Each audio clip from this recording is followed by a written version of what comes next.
The 93X Half-Ass Morning Show podcast is sponsored by Standard Heating and Air Conditioning. Standard Heating is having their 94-year celebration. They have special offers just for you this February. Whether you need a new furnace or a tune-up, they have something special for everyone. Visit standardheating.com to save today. The 93X Half-Ass Morning Show. 93. Third Monday of February, which means it is President's Day. My problem with President's Day is there used to be two separate days, right? It used to be Washington's birthday and Lincoln's birthday. Two great presidents could have easily been celebrated separately, but just because their birthdays happened to be close to each other, some government do is like, hey, why don't we save some calendar space? We'll lump those two together. They're both presidents. We'll call it President's Day. It'll be awesome. I'd sure find better things to do with my time. Like what? Like getting Washington's birthday and Lincoln's birthday back as separate paid holidays. President's Day. What a ripoff. I bust my butt day in and day out. You're late for work, Homer. So, someone will punch in for me. Marking President's Day today, a day to honor all former presidents. Happy President's Day. It's showtime. Oh boy, President's Day, yay. Going buck wild. I do need a new mattress. There you go. Saturdays and President's Day, we get to drink around here. So that's pretty cool. So just calm your ass down. Chill out and take a Quaalude. Welcome to the Half-Ass Morning Show and our special President's Day broadcast. Well, we'll try and cut loose and have a good time. How's old Cubby doing over there? Pretty good. How about yourself? Pumped for President's Day? Oh, man. Every year. One of my favorite days of the year. Mm-hmm. It just goes by too quick sometimes, though. That's my biggest fear. The way I never really remember exactly when it is. That kind of thing. Well, it's just a Third day. Monday of January. Or today is, this month is February. See, I'm all over it. Is this a day off for a lot of folks? If you work for the government, I mean, school, we never had the day off of school growing up. I went to private school. Well, I couldn't possibly tell you if we had President's Day off when I was growing up going to school. No way bet I you could. did. I couldn't give you the answer to that one. I know, like my son, he's got the day off. God. Lazy bastard. So you're not going to get mail today. All right, okay. All right, this is important information. From the USPS specifically. Okay. So All that's right. not so bills. You can push those off another day. Does that mean my garbage and recycling comes a day later? You are garbage. Oh, That's your answer to that question. That question could be answered by your service provider. I'm going to guess no. It's not going to be pushed a day later. You're garbage and recycling.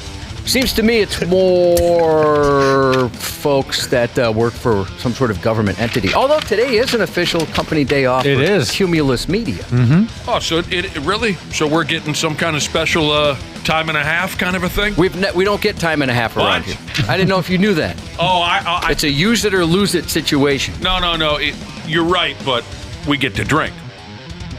You could drink any day. That was the that was the agreement from a few years ago. No, it's not going to be time and a half, but yes, we get to drink. It's a special week for Josh and I. It's Mr. Big week around here. Very excited for you guys. You know, Ashley's the only one that wished us a happy Mr. Big week. You guys never said a word. One of our favorite bands is coming to town Wednesday, Mr. Big, who's on their Big Finish tour. So don't expect to hear this morning show on Thursday, and I'm being serious about that. Yep, the emails have been sent. There's no going back now. Who the hell do we email? I email everybody so that they know that not to bother us on Thursday. You should be a little more polite. You're talking about to our other staff. You're talking Yes. about our bosses and things like that. You said we're not coming in on Thursday. You had me sitting here thinking you're emailing listeners and telling them okay. For Jesus, we're off on Thursday. I knew what you meant, but for anybody who wasn't aware of the protocol, that could have been very confusing. Yeah, I don't. True. Don't. You let Paul Gilbert of Mr. Big know that we're not going to be here on Thursday. Yep. The Mr. Big show is Wednesday night. We're going to make the most of it and sleep in on Thursday. Do you Because the guys show have any... starts at 8. That is so stupid. Whoa. So why would a show start at 8 p.m. on a weeknight? Is there an opener? I don't know. I haven't seen that there was one. That But could save you. Could save you some time there. They don't need one. They don't need an opener. I'm ready. I don't need someone to get me in the mood for Mr. Big. I've been ready for a long time. Never had an opportunity to see him. One of my all-time favorite bands, if not my favorite band. It's a clinic when you go to a Mr. Big show. These are the same guys that could sell out 12, 13 days in a row in Japan. 12 times a year. They could do it every month if they wanted to. It's funny you bring that up. I was, with all the excitement of this band coming to town and not wanting to rely on this radio station to do the right thing and hook us up with free tickets. Which they didn't. I was buying up tickets all over the internet, right? Not knowing that, a good friend of mine was also doing the same thing to cover our asses to make sure everyone had a spot at Wednesday's show. So I ended up with an extra pair of tickets. And I got to get rid of them before Wednesday. Don't need them. I started texting some bros. Now, not a lot of my buddies, with the exception of one or two guys, were really passionate about this band from the word go. And that's part of what made it so special to get to know you, Josh, 30 years ago, is I had another bro who could talk about and be passionate about and listen to Mr. Big. They were never a widespread, massive hit. I guess with the exception of the... To Be With You is pretty big. The single. And that one, by the way, I was just talking to a buddy about this yesterday, about requisite songs you needed to know on acoustic guitar if you wanted the attention of the ladies. Because the music I was into, they're not going to get too excited about, me playing an Iron Maiden riff or something like that. Chicks don't need to hear you play The Trooper. No, they're not interested in that at all. But Chicks if you want to hear power ballads. They want to hear To Be With You, or More Than Words, or Every Rose Has Its Thorn, or Sweet Child of Mine. Something like that would impress them. But some of the other stuff I was into, it wouldn't make a difference. So I ended up with some extra tickets. I got to get rid of them before Wednesday. And these days, they're not cheap. So I started texting some random bros. Again, knowing it's a long shot. Only 2 or 3 of my good buddies, and then, Cubby, really gave a rat's ass about this band, which is sad, Every sucker in the world they couldn't wait for the next Motley Crue record, right? But they completely overlooked Mr. Big, which is silly. So I'm texting folks last night, texted one of my high school buddies, and I said, hey, I got a extra pair of tickets to Mr. Big on Wednesday night if you want them. And he wrote back, thanks for the offer, but I'm going to pass simply because I don't know them. Oh.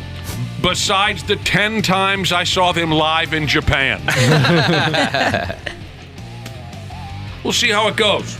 These tickets were a gift from my wife for my anniversary. And I had an awkward moment because she presented me with the information, got you tickets to Mr. Big, and I was very excited. And immediately I text Nick, because I didn't know he had tickets yet, and said, bruh, I got tickets to Mr. Big. Do you want to join me? And he said, no, I already got some tickets. Well, apparently my wife had communicated this with him.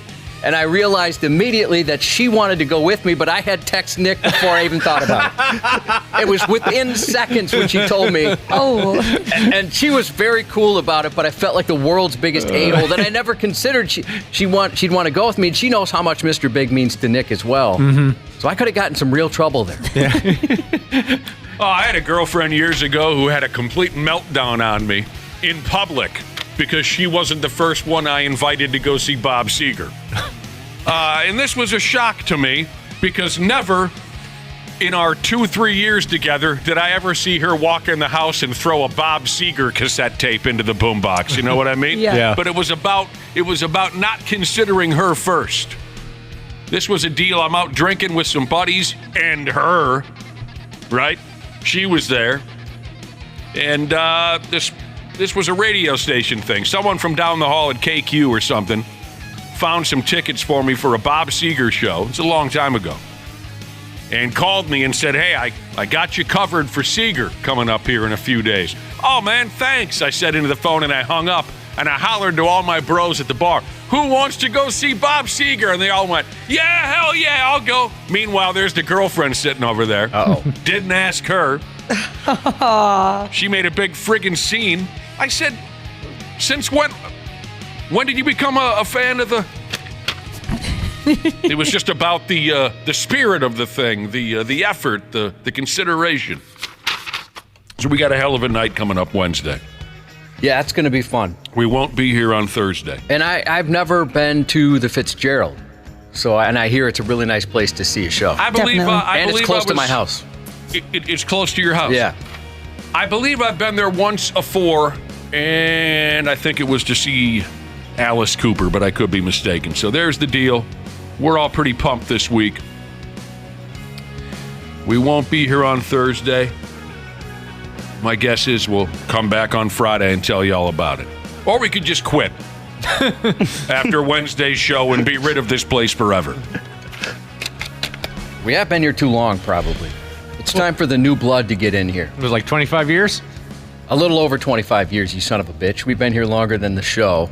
Thanks for remembering. Man, you didn't wish us a Mr. Big, happy Mr. Big week, and you didn't even know how long we've been here. Maybe we should just take a walk after Wednesday's show and be rid of this place. I was just reading about... Take a walk. Oh, yeah, I didn't even... Oh, I thought you did that on purpose. No, that's a Mr. Big song, Yeah. Take a Walk, 1989, on their first record. First album. I was reading about how some folks quit their jobs. Some make an effort to time it out just right, and in a negative way. Screw the company as much as they can. Oh, we could F this place up if we could really F this place sideways if we just upped and left. Like, what do you mean? Like, what would the plan be? Exactly. Oh, just in general? Yeah. Oh, I thought like you had an idea of when it would be the perfect time to strike. No. If we just upped and left, that would be a hell of a deal. 1 in 8 people have strategically timed their resignation to cause maximum disruption for their employer. Timed it out just right, knowing once they leave, it's going to throw things into a panic. Anyone ever done that? Go ahead and text us, 651-989-9393. You've timed out your resignation or your, whatever the term might be. You're quitting. You've timed it out because you knew you would bone the company hard.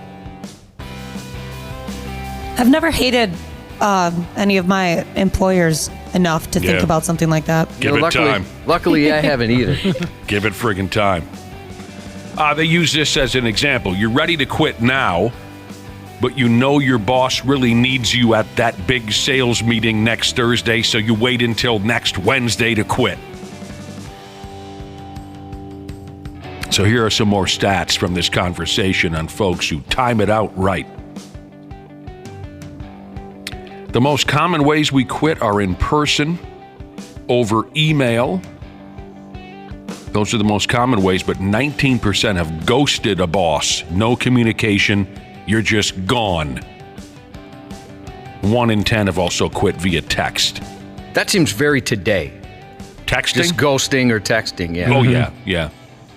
I guess that made me think of one when you mentioned the ghosting. I only worked there. I only got through like the training stage at a restaurant. I was a server there, and I got through the training stage, and it was right before 4th of July weekend. And I was like, well, there's no way. Like, I'm not going to end up working all weekend. They put me on the schedule. I think 4th of July was on a Saturday. For like a double on Friday, double on Saturday, double on Sunday. I walked in, looked at the schedule. Nobody knew that I was there yet, and I just walked out and never came back. I was like, absolutely not. I'm not doing that. Yeah, you're the new one, too, so of course you're going to be working that holiday. Yeah, exactly. I was like, hate you. That reminds me. Yes, you got a text? Got a text here from a gentleman named Nate. Who said he strategically quit his job when he was younger, right after they fired him. Showed them. Yeah. Take that. And I'll tell you what, I'm not coming back.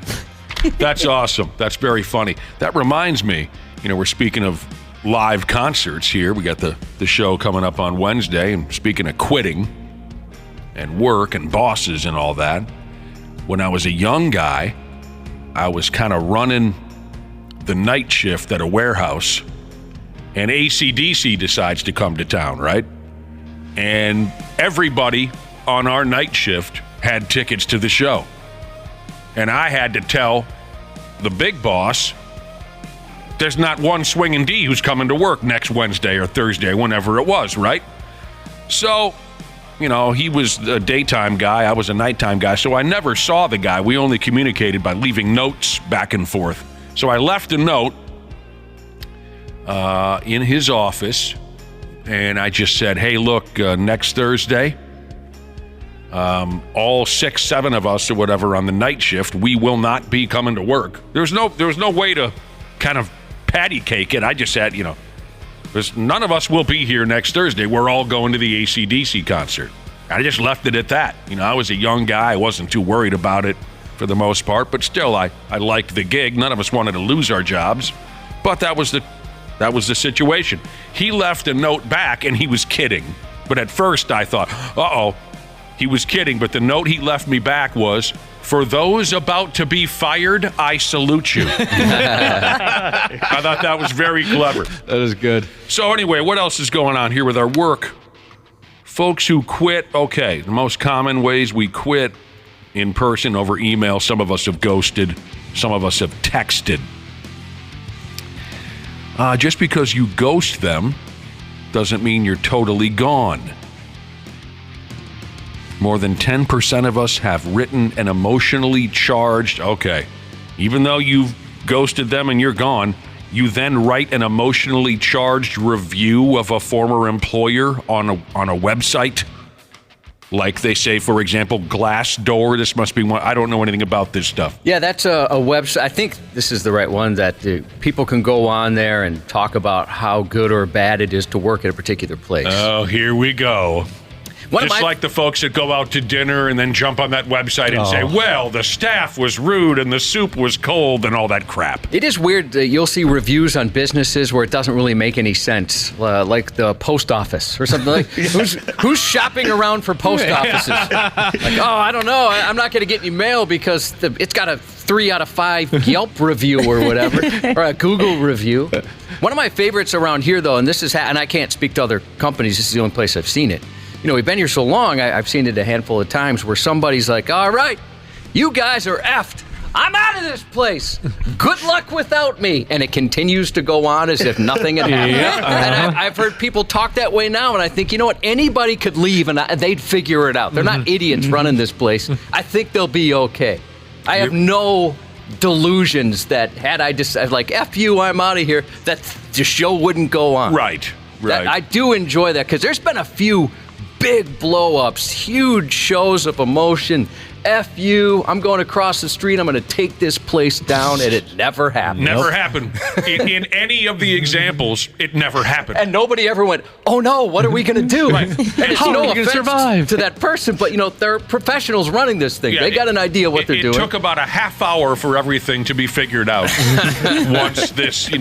Once this arrogant ass with delusions of grandeur proclaimed that that's the end of this building. Now that okay, big shot.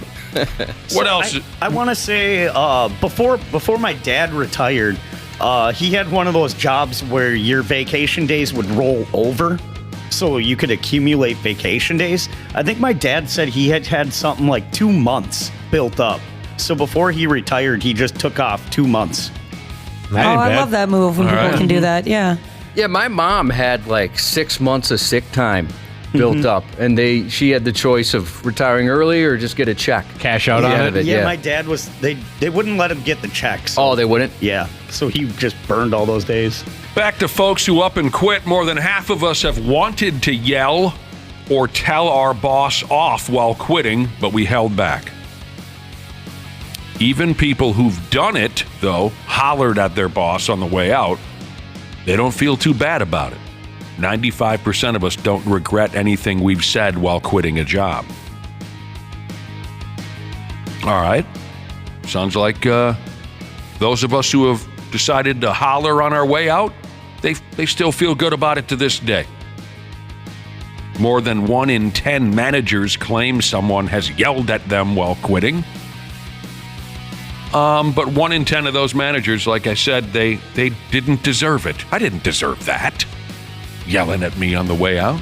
Only 1 in 10. So the others, I guess, felt, yeah, I had that coming. We saw, back when in our old building, we saw a guy, a coworker of ours, be let out by 2 Golden Valley police officers because they're afraid of his anger. I still talk about it with him today as he is back in the building and has been for a long time.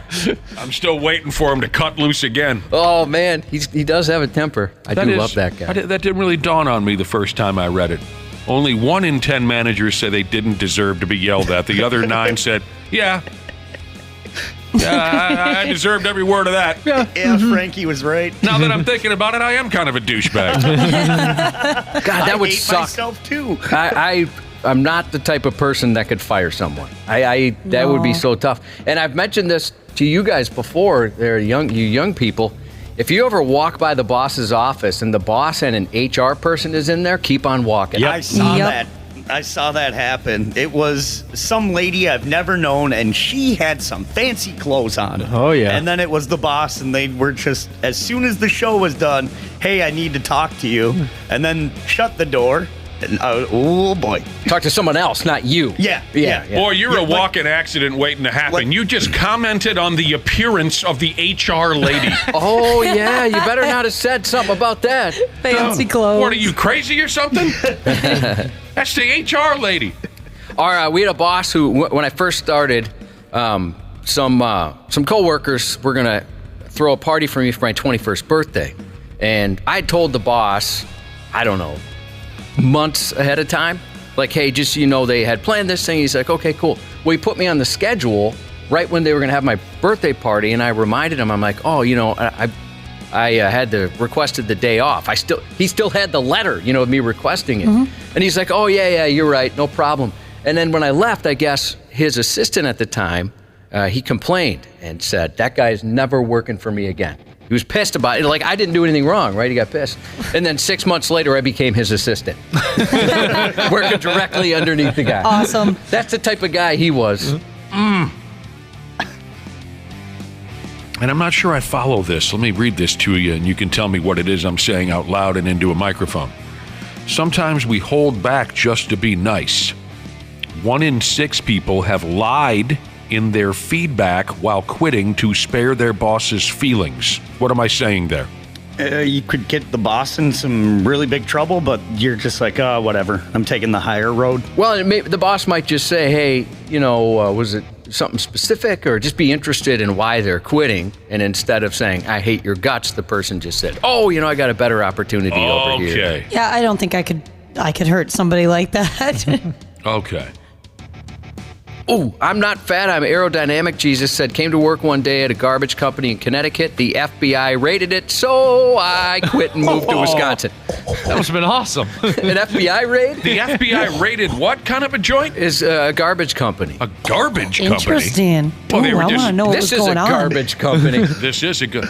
Maybe they were just...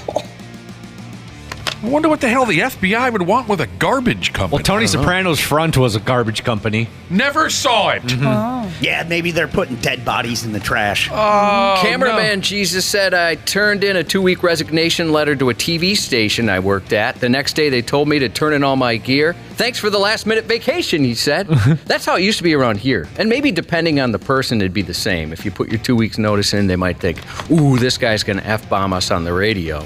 Let's just tell them, don't worry about it. Today's your last day. Mm-hmm. That doesn't really happen much anymore, that I've noticed at least. Good luck going on without me. I'm out of here. I'm so happy you brought that up, Josh. That's always been fun around here. How big does your ego, or how big is your ego that you actually think that? Well, you've worked in radio for a while. Yeah, You've seen it. Yeah, that's the end of this place, because I'm out of here. High Hopes McGee, Jesus said, my last day at a night shift at a retailer, I spent the whole night telling everyone off. Can't fire me on my last day. Well, there you go. We had the option to quit before Wednesday, I guess, and now we know how to do it. Speaking of live shows, we got something or another in front of me about old Steel Panther. Those guys know how to put on a show. Heck yeah. Steel Panther. Before we get out of here, we got a shot for a listener to win tickets to Steel Panther, which is coming up in May. Down there in Mankato. Steel Panther in Mankato. Haven't seen a show there. Someone's going to get an STD out of that deal. Don't you think? Yeah, absolutely. Yeah, it's guaranteed. Steel It did seem like Mankato was making the news for meningitis more than anything else for years, didn't it? You kept hearing stories about it. I remember that, sure. Well, that sounds like a hell of a deal. So be listening for that. Seen them quite a few times. Couple times, yeah. Old Ralph there on the lead mic. Satchel, he's one of my guitar heroes. Now known as, was it Michael Starr? Ralph is now Michael Starr. Mm-hmm. Right. And yeah, I know you love that Satchel on the guitar. He's incredible. That will be a beer party. College kids these days, are they tuned in to Steel Panther? No, I don't believe so, because I've played Steel Panther at the bar with people my age, so 25, 26, around there, and they have no idea. But they get very excited when they start to listen to the lyrics. They're like, what is going on here? It is kind of fun. Has everyone had that experience where you dump Steel Panther on an unknowing person or persons at a beer party, and it takes them a while to realize all the foul language and the foul sexual in you, and they go, wait, what the hell are we listening to here? Like the beginning of Glory Hole by Steel Panther. There's a place in France where the naked ladies dance. There's a hole in the wall where you put your C in balls. It's fun. We did that to my dad many years ago on a fishing trip. Me and the Big Al. Once we got in the vehicle, we had 4 hours of driving ahead of us. We threw a Steel Panther CD into the what do you call that thing in your car? The car CD stereo. player? It took my dad about, I don't know, a song and a half before he turned to us and said, "What the hell is going on here?" I think the song we were listening to was "She Effed My Heart Right in the A." She effed my heart right in the A. So there you go. Be listening for that action later. Should we kick it in, Cubby? Let's do it. Alive and kicking. There it is. Track 2, side 1 from Mr. Big's massive Lean Into It record from 1991. They'll be playing that on Wednesday night. We'll take a break and come right back on the Half-Assed Morning Show. Half-Assed Morning Show. They're loud, they lose control, they do their little circus act, they're a nuisance. 93X. Our experienced and certified technicians at Standard Heating have been trusted to keep our fellow Minnesotans comfortable and confident for over 90 years. We're ready to do the same for you, providing comfort you deserve since 1930. Standard Heating is having their 94-year celebration. They have special offers just for you this February. Whether you need a new furnace or a tune-up, they have something special for everyone. Visit standardheating.com to save today. Former Navy SEAL Sean Ryan shares real stories from real people from all walks of life on The Sean Ryan Show. Laird Hamilton, welcome to the show, man. The truth about a good surfer is ultimately that you understand waves. You're actually a wave reader. I could go to the beach, we're watching a wave come in, and I'll be like, oh yeah, that guy's going to crash. Is that intuition or is that learned? Yes, the learned becomes intuition. When you have that much volume of experience, it goes into the unconscious. The Sean Ryan Show on YouTube or wherever you listen. Stupid news on the Half-Assed Morning Show. A few minutes ago, we were talking about quitting your job. Some folks want to be dicks about it. But then again, sometimes the boss or the company, wronged you and you feel as if, they had it coming. It depends on who you are. But we were discussing how, some folks time it out perfectly to really screw the company or screw the boss when it comes time to quit. I got a text message from a listener who plows snow for a living. And one of his past gigs, everybody in town knew there was a big fat-ass snowstorm coming. One day beforehand, he quit. Oh, boy. Man. I bet that did suck for that company. He just told everyone to eat a D. And maybe the boss had to get behind the wheel that day. Someone else said they worked at a grocery store and they quit on Thanksgiving. Oh, I'd imagine that was pretty tough. Yep. And then there's this sumbitch. I get friction on a pickle jar, Jesus. Before he quit, says he rubbed his hand on his junk and then shook the boss's hand on his way out the door. Here you go. Have some of my penis. There was a guy here that said our boss was known for chewing on pens.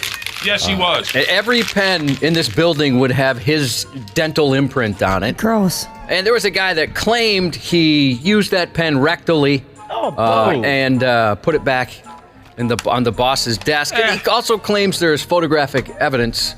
Never saw it. Wouldn't really want to see it. Okay, I kind of want to see it. Kinda. I don't know if it's true or not. I'm going to go ahead and say that never happened. Well, the only reason I'd agree with you on that is because he was a known liar. So that's a very good chance that he made that up. But he did quit, and boy, was the company screwed. Never recovered. Oh, God, no. Never heard of 93X again. We died a quick, painful death. Can you write down the name of that guy who claims he shoved a pen up his ass for the boss? I could give you the nickname. Oh, we have a derogatory nickname for him? Well, I wouldn't say it's derogatory. ZP1 is what a lot of people call it. Yeah, it never happened. No way. Now that I know the person, that pen incident never happened. All right, let's go ahead with this President's Day version of our stupid news report. Damn near everyone's talking about the video that goes along with this here story. A teenage kid working at a car wash in Indiana took revenge on a prick customer there at the car wash by spraying him right in the mug with a pressure washer. I bet that stings. Yeah. I'll leave a welt. Love this video. The story here has a cute slogan. It says, "Revenge is a dish best served wet and pressurized." Is this video up on our stupid website? Yes, sir. 93x.com. Go ahead. Take a look. The teenage kid by the name of Anna Haricki. She's 18 years old. She's the star of the video. She was just doing her job at the neighborhood car wash a week or two ago.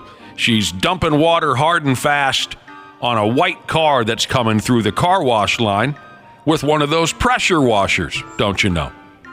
I used to run one of those when I worked at the car wash up there in St. Cloud. That was fun. Is that it? I was just, okay, you answered my question. I was going to ask if that was a satisfying job. I think that'd be kind of fun. Absolutely. I bet in the winter it's not that great, but I bet it'd be fun otherwise. Working there in the winter did suck because you just never, you're at the very least damp and at the worst soaking wet within about a half hour working the line at the car wash. And when it's real cold, those doors never stay closed. Oh, I mean, luckily, a lot of really cold days, the joint would just up and shut the doors.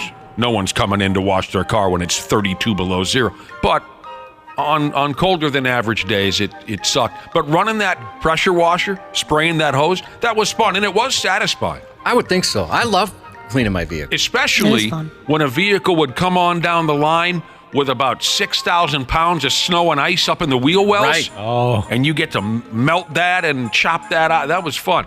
I got some great stories from working there at Soft Touch Car Wash, St. Cloud, Minnesota, 1991. We were paid, or at least I was paid, $4.25 an hour. Here's the deal. The kid running the pressure washer there at the neighborhood car wash, for some unknown reason, the lady behind the wheel of this white car that's going down the line, for some reason, the lady behind the wheel rolls her window down and chucks a plastic cup of lemonade on the kid. At first, I thought her window was cracked a little bit, and so she was angry that some of the water got in, and so that was like her form of revenge. But then when I looked closer, I realized that she just went out of her way to do that. It's like, what's your problem? Yeah, no one knows what the hell was bothering this lady behind the wheel. Well, Anna, the 18-year-old kid with the pressure washer, she don't play that. So she instantly retaliates by aiming her hose at the woman's open window, and then she blasts the bitch smooth in the face. And then she goes right back to doing her job as if it ain't no thing. That's my favorite part, is that she wipes the lemonade off her face and then continues cleaning this car. And here's the best part of the story, that the car wash 100% had Anna's back. Good. And you know what? That doesn't happen enough anymore. No, it doesn't. I'm glad they understood. They should have her back. Has since gone ahead and banned the lady who tossed the drink on Anna. Good for them. It's a great video to watch. Check it out on 93x.com. Like I was saying, I worked at a car wash for a few months back when I was a young kid, and we just had a riot. A riot. But there were customers we had to deal with that were absolute pricks. You know how some people can get, Cubby, especially when it comes to their cars. For sure. I mean, there were people who, you know, one of the jobs is sitting down in the driver's seat and pulling the car up to the line. There were people who complained if we sat down too hard on their seat. Oh, come on now. There were people who complained that our hands were dirty, you know, and we touched their steering wheel. Or if you drove up to that line and that front left tire touched that guide rail, that if you know what I'm talking about, if you just ping just slightly, hey, calm down over there. It's like, wait a minute, you don't understand how this works, you know.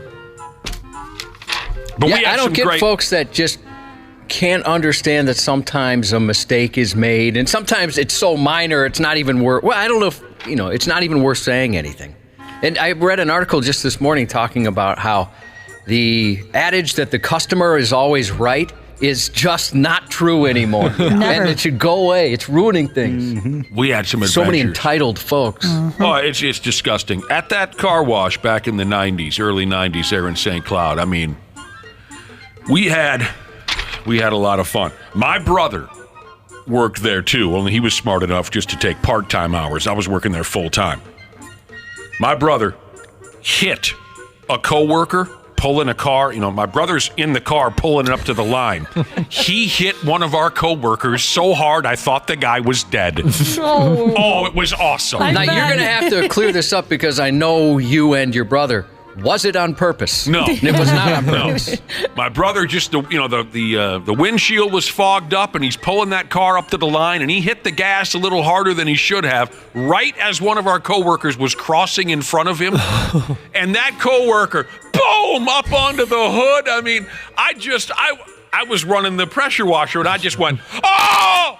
I thought the guy was dead. He was fine. But the greatest adventure we had up there was, I mentioned on those really cold days, they closed the joint, but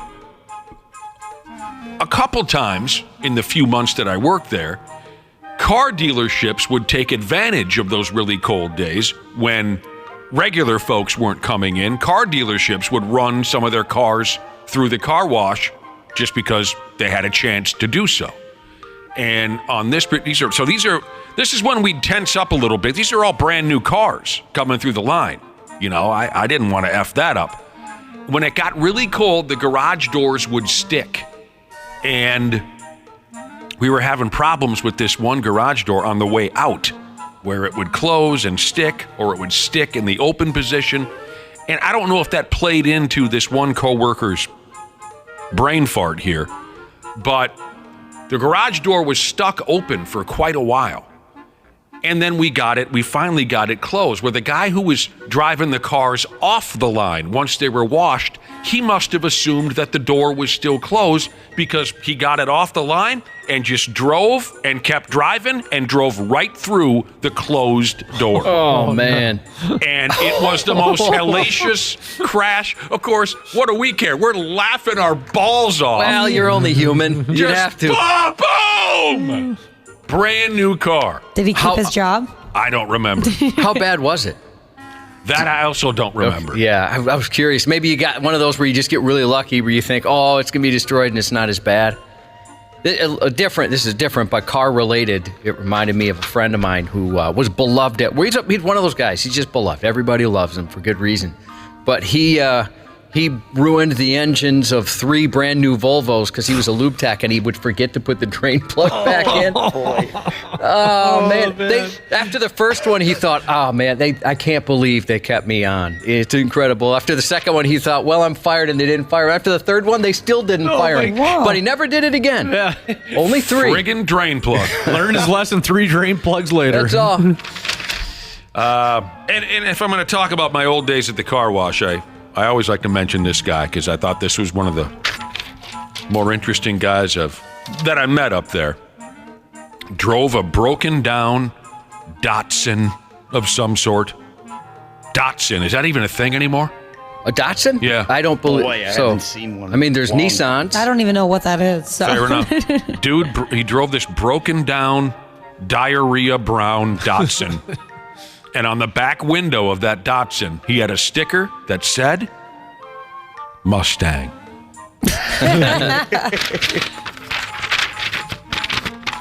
It's kind of funny when people put the model of their vehicle on their vehicle. In this case, he went the other way. That's even more silly. Yeah, Mustang. Swear to God, that's a baby turd brown Datsun right there. There's no cute setup required for this here next story. Like I've said before, some folks are just beyond help. When somebody's reached this level of stupidity, they're on their own. A 23-year-old clown from Oklahoma by the name of Isaiah Walker was arrested after he stole a semi-truck from a truck stop. He assaulted the driver, drove off with the semi, which was hauling 10 Chevrolet C8 Corvettes worth over $1.25 million. Do you know that vehicle, Josh? The Chevrolet C8 Corvette? Yeah, I always think, man, someday I want to get something like that. And then I realize I'm never really going to drive it. Yeah. I'm not going to drive it the way you'd expect to drive it. It's only a 2-seater. I can't put the kids in the back or anything like that. A buddy of mine had a Chevette. Yeah, it's totally different. My grandma had one of those too, so I know for a fact it's different than a Corvette. Okay, those are different, the Chevette and the Corvette. So dude steals a semi. There's a bunch of fancy schmancy Corvettes on it. He just upped and took it. The police got him. Initially, he refused to pull over, but they eventually got him to stop. He was taken into custody, and when they asked him why he stole the semi-truck, he claimed it had nothing to do with the Corvettes. He said he was just released from prison, and he, quote, needed a ride home. He was charged with 11 counts of felony theft. And there you go. What a dummy. And the real kicker is, and you know this, Josh, I bet the guy sleeps like a baby at night. Yeah, I do get jealous sometimes. Never gives something like this a second thought. Completely content with himself. Now, that's the truly incredible part of the story. Sleeps like a baby. There's something to that.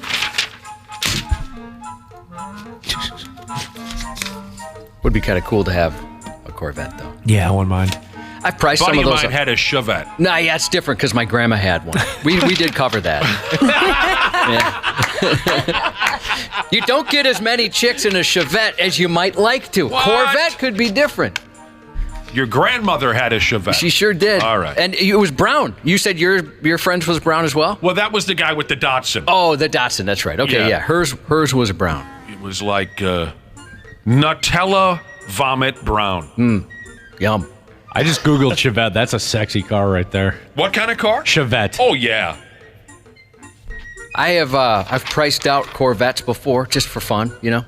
And I'm like, wow, starts at 70 grand, just under 70 grand. But you know what? A lot of cars are expensive. Let's price this out. And by the end of it, it's like, how did I double the price of the vehicle? Wow. You start adding everything? Yep.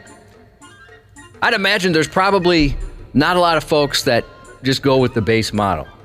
I wonder how many base models they sell a year. No, I think if you have the type of money to buy something like that, you have the type of money to get a little better than the base model. I think you're right. Well, here we go. This is pretty bad right here, okay? Just to give you a heads up. This is pretty bad. A food delivery driver down there in Florida swung by an apartment complex, dropped off somebody's dinner, And then he dropped a deuce on the floor of the apartment's lobby. What's wrong with you? This was recorded on video. I didn't bother looking it up. If I want to watch grown men cut a turd in public, I'll just watch the Vikings in the playoffs. You. Bong. After the dude let her buck, he just ran out of there.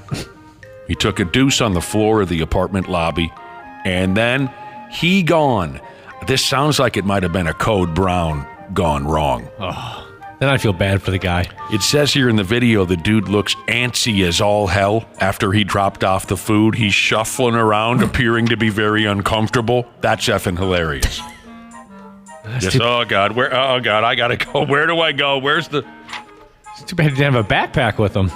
Yeah, you've done that before. Mm-hmm, yeah, I had a Code Brown ride to poop in my own backpack once. Yeah, but you were outside. It was kind of strange that you chose the backpack. I just didn't want to do it in somebody's driveway. I felt bad. Yeah, there is some regret there. I know the feeling.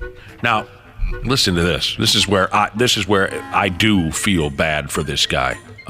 At first, I was mad at him because it's wrong to lay a coiler on the floor of an apartment lobby. It's wrong. But it says here this guy even had to take his shirt off. Now, some of you lucky people out there haven't experienced the take your shirt off level Code Brown. I have. It's miserable. I was just going to ask. So I didn't see the video, but I saw still shots, and one he was shirtless. Now, I wonder if he's a naked pooper. I know a couple people like that. For when they go, they like to take all their clothes off. Some say... To me, with the other evidence here, Josh, at least, he looked uncomfortable. He was shuffling around, seemingly, in a panic. That leads me to believe that this was a take your shirt off Code Brown, and he's not a naked pooper. But, I'm just one man with one opinion over here. Well, I've never had that situation where I've had an emergency and thought, oh, shirt's coming off. Oh, so I assumed it was a naked pooper. I have had it, and your body temperature skyrockets. You're just sick as a dog. It's a terrible thing. But you'd think the guy could have found somewheres other than the damn lobby. How do you say it? Lobby? Lobby. You would have thought he could have found somewheres other than the lobby. But you know the old story, Josh, where I'm sick beyond repair with horrible stomach problems, diarrhea. I was in the stall at a restaurant. It's the only toilet in the men's room, and I was in there for about 45 minutes. The poor bastard in the restaurant, the other guy who had to take a deuce kept coming in and out of the bathroom, where he finally lost his cool and said, "Are you kidding me?" And how long I was sitting in there. I'm sorry. That was a take your shirt off. I got completely nude because I was just pouring, sweating bullets. The police are investigating this incident as a criminal mischief case. Now, here's the fun. If you got the guts to watch something like this, here's where the fun really kicks in. There's video footage from the lobby that shows disgusted residents walking up on the turd pile and the smell shortly after it happened. That's a video I think I would like to see. You just see him coming around the corner and, oh, Jesus Christ. Now, I might want to see that.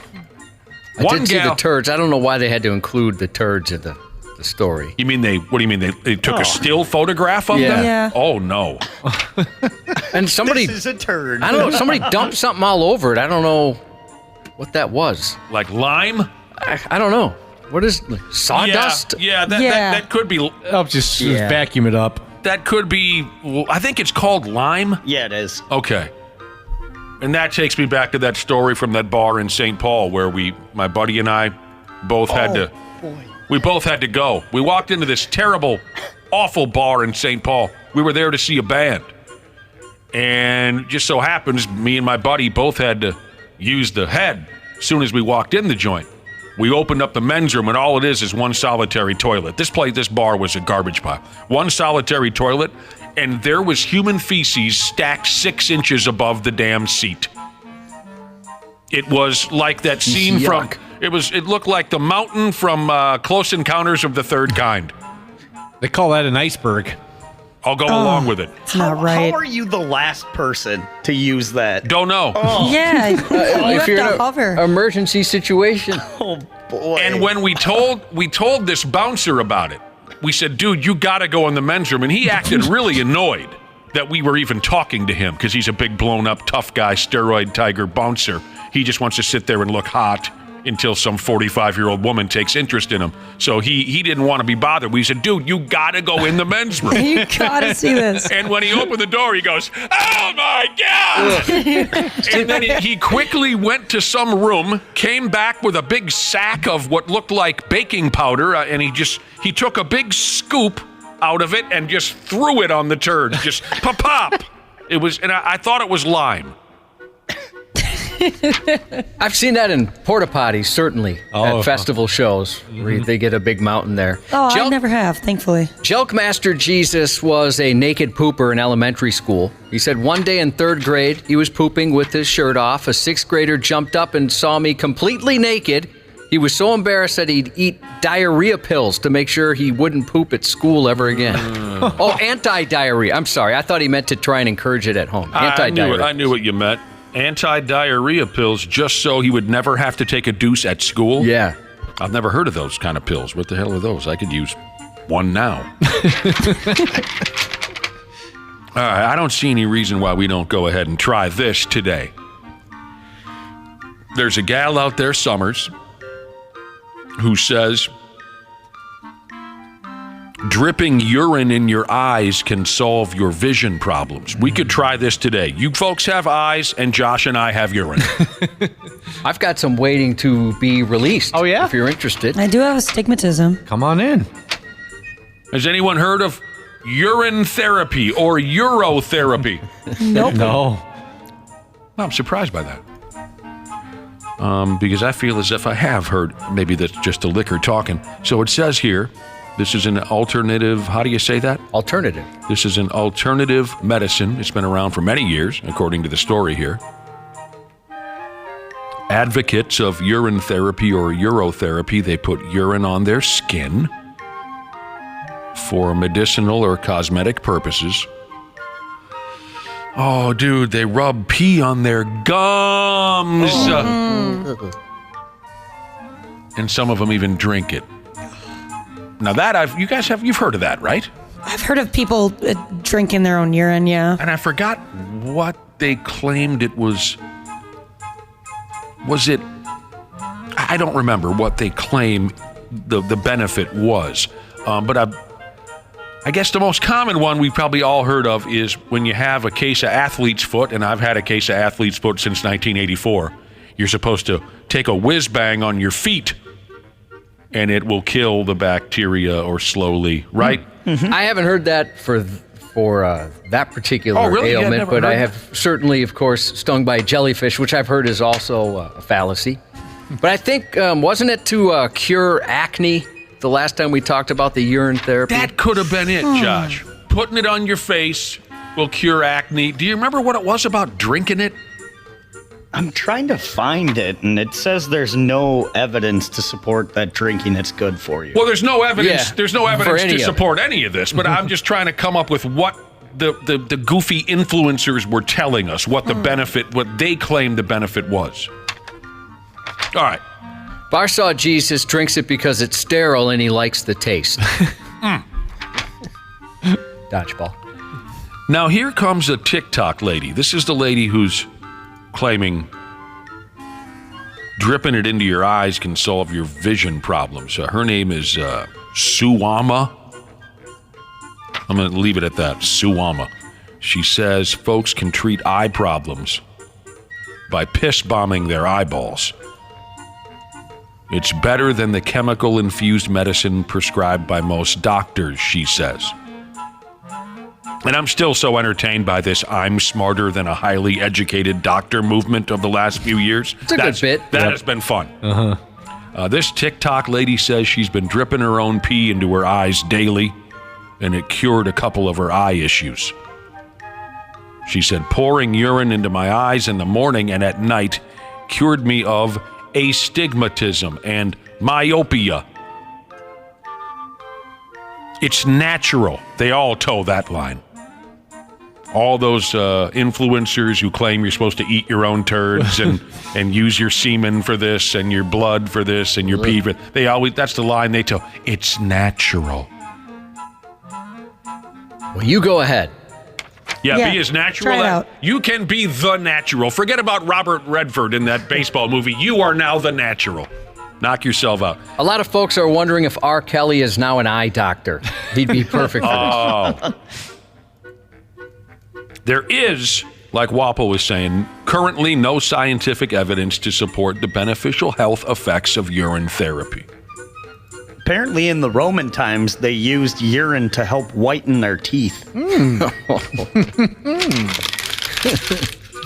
Yeah, I always picture folks in Roman times having healthy teeth. Yeah. That's what I think of, too. Them and pirates. You're probably thinking, there's no way you've got an on this day in history. I do. On this day in history. I'll be. 42 years ago in 1982, Ozzy Osbourne arrested for taking a leak on the Alamo. Oh. Sure. They didn't care for that too much. Wasn't it only recently that he went back and they all kind of gave him a hug and said, "You're forgiven"? Yeah, because they didn't want him back forever, right? He finally did go back. Was it on the Osbournes? I can't remember. It's like Bill Buckner in Boston. They held a grudge against a guy for 50 effing years. Ozzy Osbourne in the Alamo, same thing. Now here's a guy that might not have to worry about peeing ever again. And that's because he shoved a handful of batteries up into his urethra. Dana did that with a car battery. It was impressive. Yeah, I got a couple of awards for that, actually. The pictures of this X-ray are up on 93x.com. X-ray of the guy with the batteries in his urethra? Yep. He shoved a handful of batteries up there, 3 of them, and they got stuck. The story here calls him the Energizer Dummy. He's a 73-year-old Australian man. I wonder if I'll still get horny at 73 years old. I don't picture it. I bet you will. Maybe. I'm lucky. I'd like to be there to see it, too. Well, you'll probably get me there, I'd imagine. What the hell's going on around here? Couple of guys talking guy stuff. Yeah, just bros. 73-year-old Australian man. Doctors had to dump emergency urethra surgery on him after he blasted 3 button-style batteries up his pecker. As we've heard before, he pulled this cute trick for, quote, sexual gratification. He had done this many times before, he told the doctors, and never had a problem pulling the batteries back out. But not this time. He's had other problems with his unit over the years. It says here he's gone through shockwave therapy on his wad a time or two to try and get the poor thing working again. Shockwave therapy. He caught some of that erectile dysfunction a few years ago, and it's still got a hold of him. The little button batteries were tough to reach, the doctor said. Oh, they had to get their whole arm in, but they eventually plucked them out of there. It wasn't pretty. They say it was not pretty. And that wasn't the end of it. 10 days later, the old boy returned to the hospital, and his Johnson was all swole up in a bad way. And there was a terrible looking and sour tasting discharge falling out of it. Ooh. Sour tasting, I heard. say. Who tasted this? And the doc, that's what they said. It was ooh, little. That's not. Oh man, it was already enough. What is that? That shouldn't taste. Oh, like that's that. got to be battery acid of some sort. They had to up and operate on his acorn all over again. They had to cut it open. This time they had to cut it open. Oh. And they said a, quote, large amount of fluid poured out, Oh, no. which also tasted different, they said. A little different. Part of his urethra had to be removed. Odds are he'll be back. He mangled himself pretty good, this guy. He's about cooked. Yeah, I could see him trying something like that again.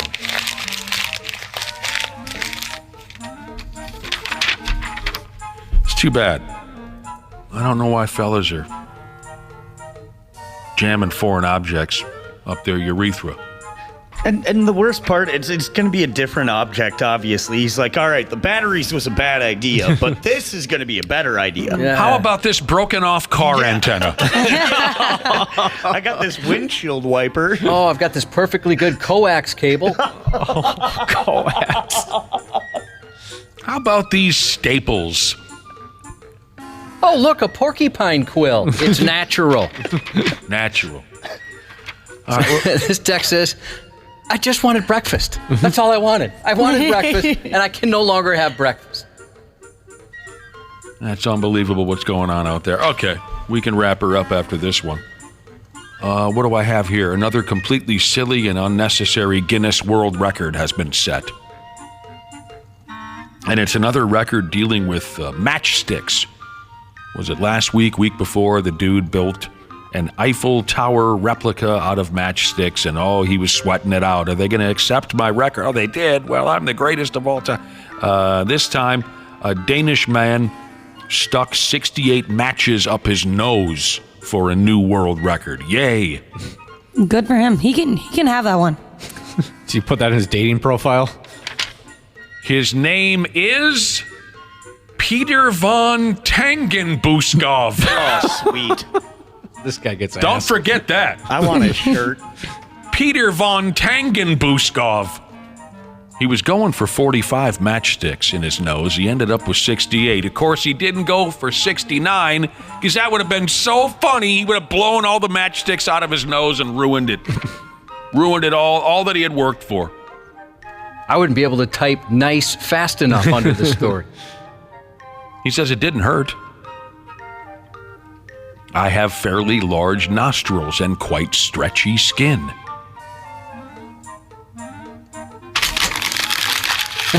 You can see this on 93x.com. Yeah, I want a picture of just his face with that thumbs up, the matchsticks in his nose, and then on the back, his last name. God dang. He looks happy. I got big nostrils. Look at them. They're big. They didn't look unusually large. Oh, they're large. Bet you could do about 40 matchsticks. You got some 40 matchstick nostrils right there. Maybe I should go for the Guinness World Record farmer's blow or something horrific like that. What? Everyone else is jumping on the Guinness book, and I wonder if that's a record. Look up the longest farmer's blow. Bet you I could beat it. I wonder how many those little batteries I could throw up there, like the dude put up into his package. Get back to us on this, Wapple. Yeah, this is kind of disgusting. Kind of hating that I decided to look this up. Well, is there a record for farmer's blow? No, but there's a lot of videos of people farmer blowing. Yuck.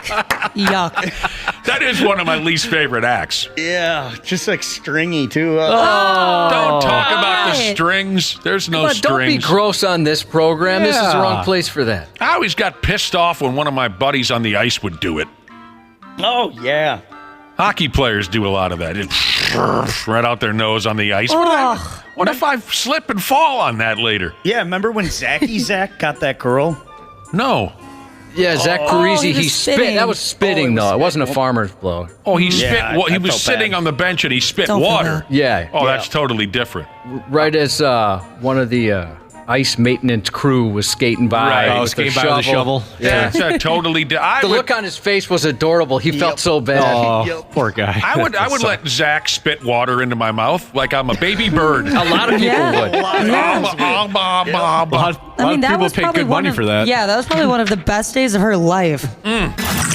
Sports on the 93X Half-Assed Morning Show. First pitch just hit Massiangelo. They had the leadoff man on in the third, and now Massiangelo is hit for the second time. This one skips in and it got him again. Maya got him on the bounce before it hit him this time, but Massiangelo was hit for the third time today. And he just got hit again. That's the fourth time he's been hit today. And he just got hit again. You really can't make these stories up. How was your debut as a Hornet? I got hit by a pitch 5 times. Did he just get hit again? He did. Just got hit again. Hey, come on. Here's a guy, because baseball season is happening now. Twins and other big league clubs are firing up their spring training. College baseball has begun. I know not many of us, start touching ourselves around here over college baseball, but there are other parts of the country where they love it. That audio you heard right there, Mike Massiangelo? Did I say that right? Yeah. Mike Massiangelo. Massiangelo. He plays baseball for Sacramento State.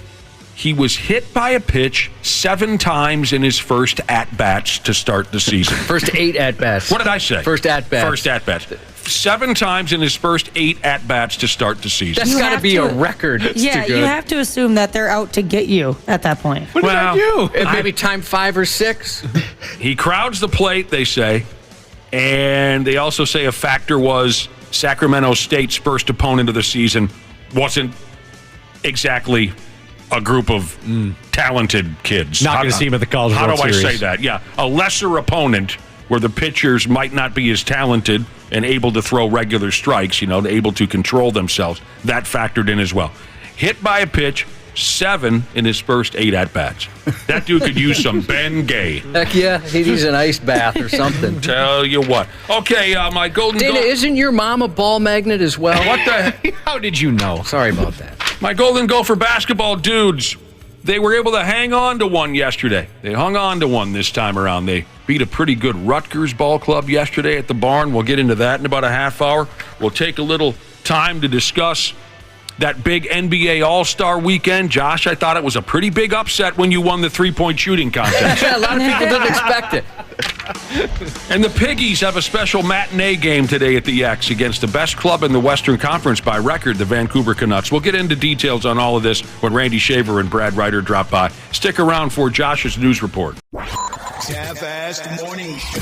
They're loud, they lose control, they do their little circus act. They're a nuisance. 93X. Our experienced and certified technicians at Standard Heating have been trusted to keep our fellow Minnesotans comfortable and confident for over 90 years. We're ready to do the same for you, providing comfort you deserve since 1930. Standard Heating is having their 94-year celebration. They have special offers just for you this February. Whether you need a new furnace or a tune-up, they have something special for everyone.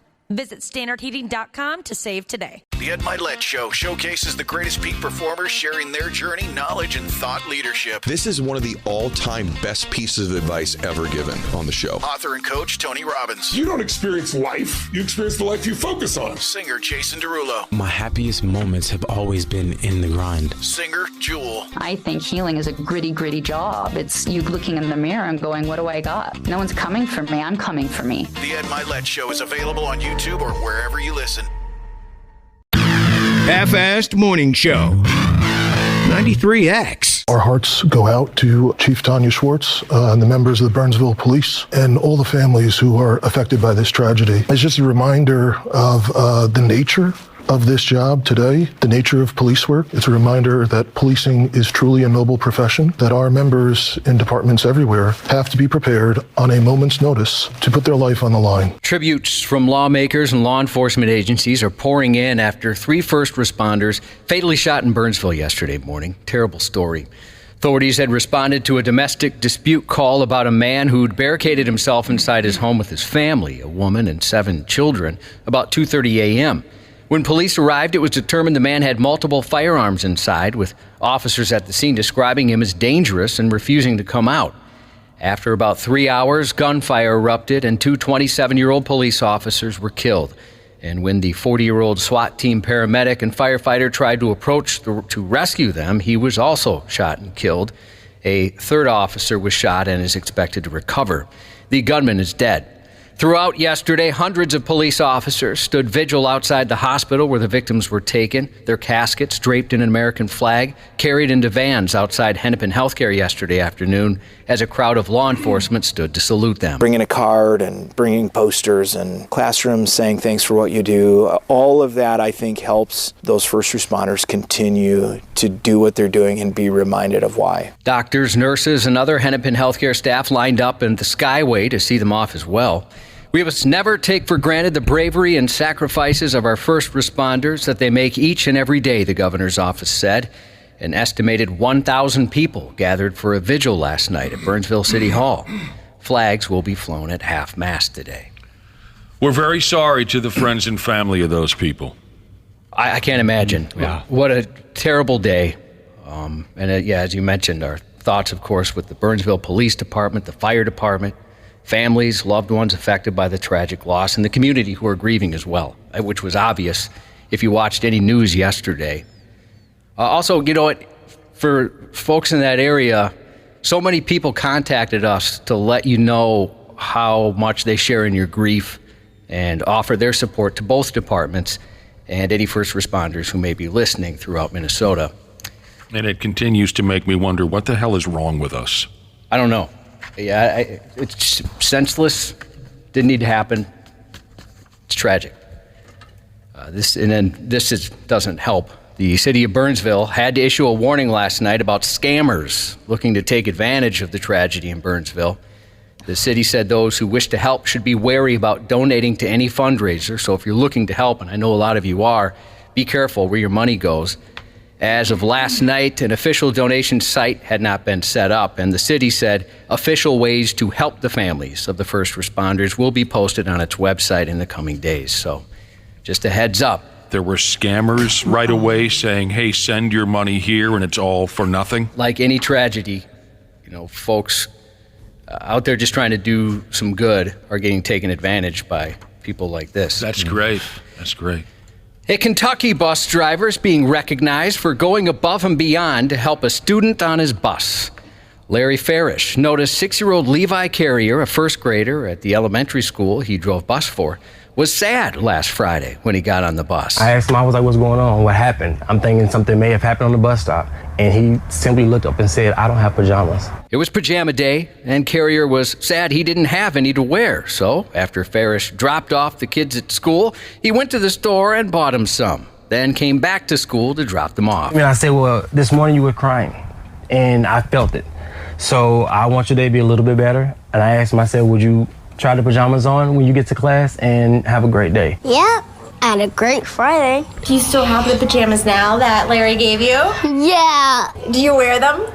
Yeah. Farish says this small act goes to show the big difference bus drivers make in the lives of kids. A lot of times we're the first person after their parents leave that they see, and we're the last person they see before they go home. So we can make a big difference in a child's life just by saying good morning. Levi said his sad tears turned into happy tears, and he wants people to know how great his bus driver is. I hope Larry has a lot of babies. We need more people like Larry. We absolutely do. He looked like a really cool dude, too. Yeah, he had something about him, didn't he? He had like a vibe. Yeah, he's got that vibe. Yeah, what a hell of a guy. That's awesome. Hey, Cubby. Yes.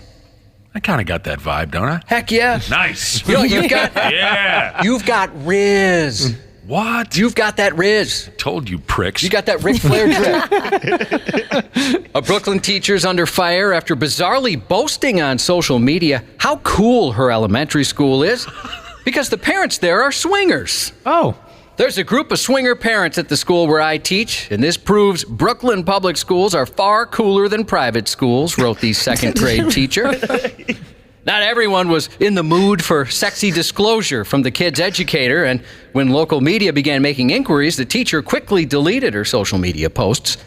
It's one thing having a private conversation with parents of a student. It's another thing to share it on social media, a public school parent and state Senate candidate said. I find it strange that parents and teachers are even having conversations about sexual activity, she added.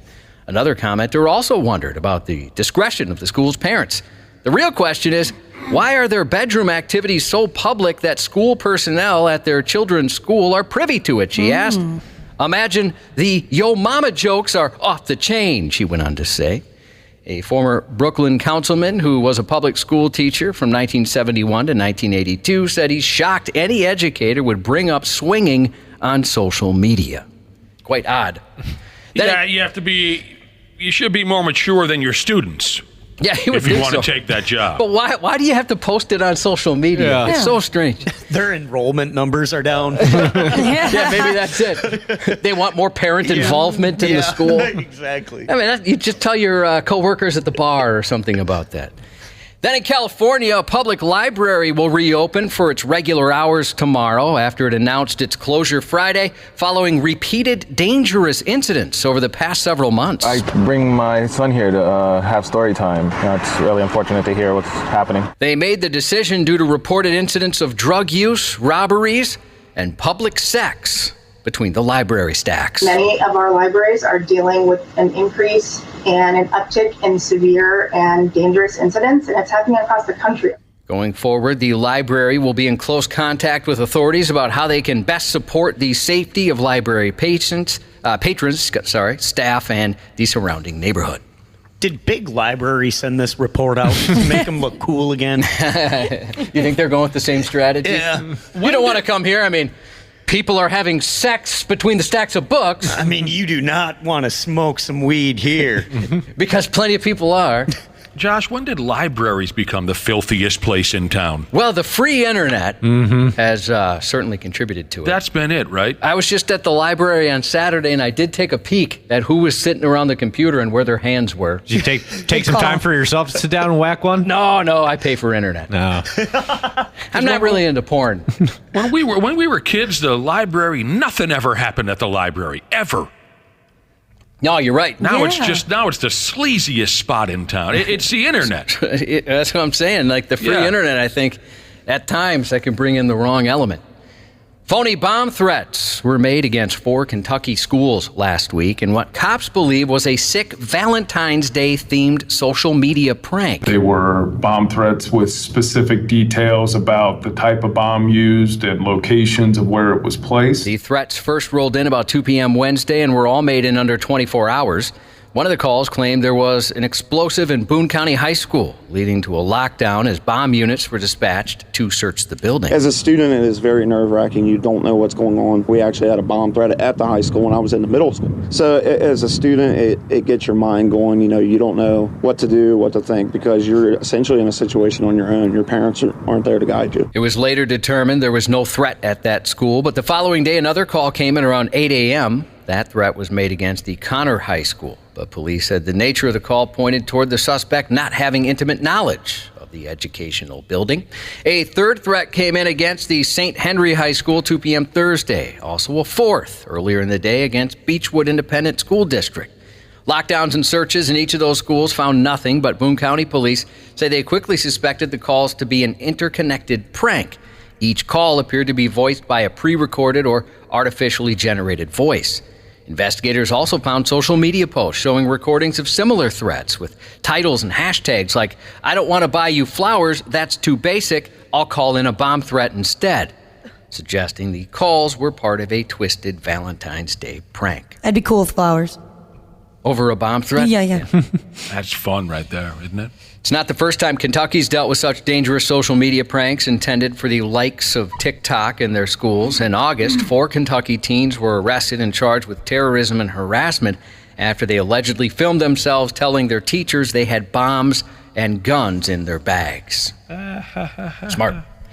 A 57-year-old judge in Pennsylvania who once shot a man in the penis is now accused of trying to kill her boyfriend, allegedly shooting him in the face while he was asleep and trying to convince him he shot himself. The location of the wound being one of the big factors here, a gunshot wound to the head pretty clearly gives you an indication of someone's intent. District Judge Sonia M. McKnight was taken into custody Friday afternoon for the alleged attack on 54-year-old Michael McCoy, who had just broken up with her. According to the report, McKnight and McCoy had been dating for about a year. McKnight had already moved into McCoy's home when on February 4th, he decided to end their relationship. Despite asking her several times to leave his home, she reportedly refused. The next few days were uneventful until McCoy went out to dinner at a restaurant on the evening of February 9th. He reportedly told police he believed McKnight was following him, a suspicion police were allegedly able to confirm. Things were tense when he returned home, and Judge McKnight asked if they could talk. McCoy didn't want to, though. Because she refused multiple times to move out, McCoy told McKnight he was actually going to enlist the help of her mother to help him get her out of his house. At this point, Judge McKnight responded, "Oh, you're serious?" As if she finally understood the relationship was over. McCoy said he went to sleep about 11 p.m. and woke up shortly before 1 a.m. with massive head pain. The judge repeatedly asked, "Mike, what did you do to yourself?" Authorities said McKnight allegedly tried to convince her ex-boyfriend that he'd shot himself, but McCoy repeatedly stated to police he didn't. Come on. Detectives determined McKnight's interview with detectives was found to be deceptive, and the gun used was registered to her. A test conducted within an hour after the shooting also found gun residue on her hands, and that the shot had come from at least a foot away from McCoy's head. So she did just about everything wrong in trying to execute this horrible crime. I mean, this is like basic stuff here. In 2019, McKnight shot her estranged husband in the groin.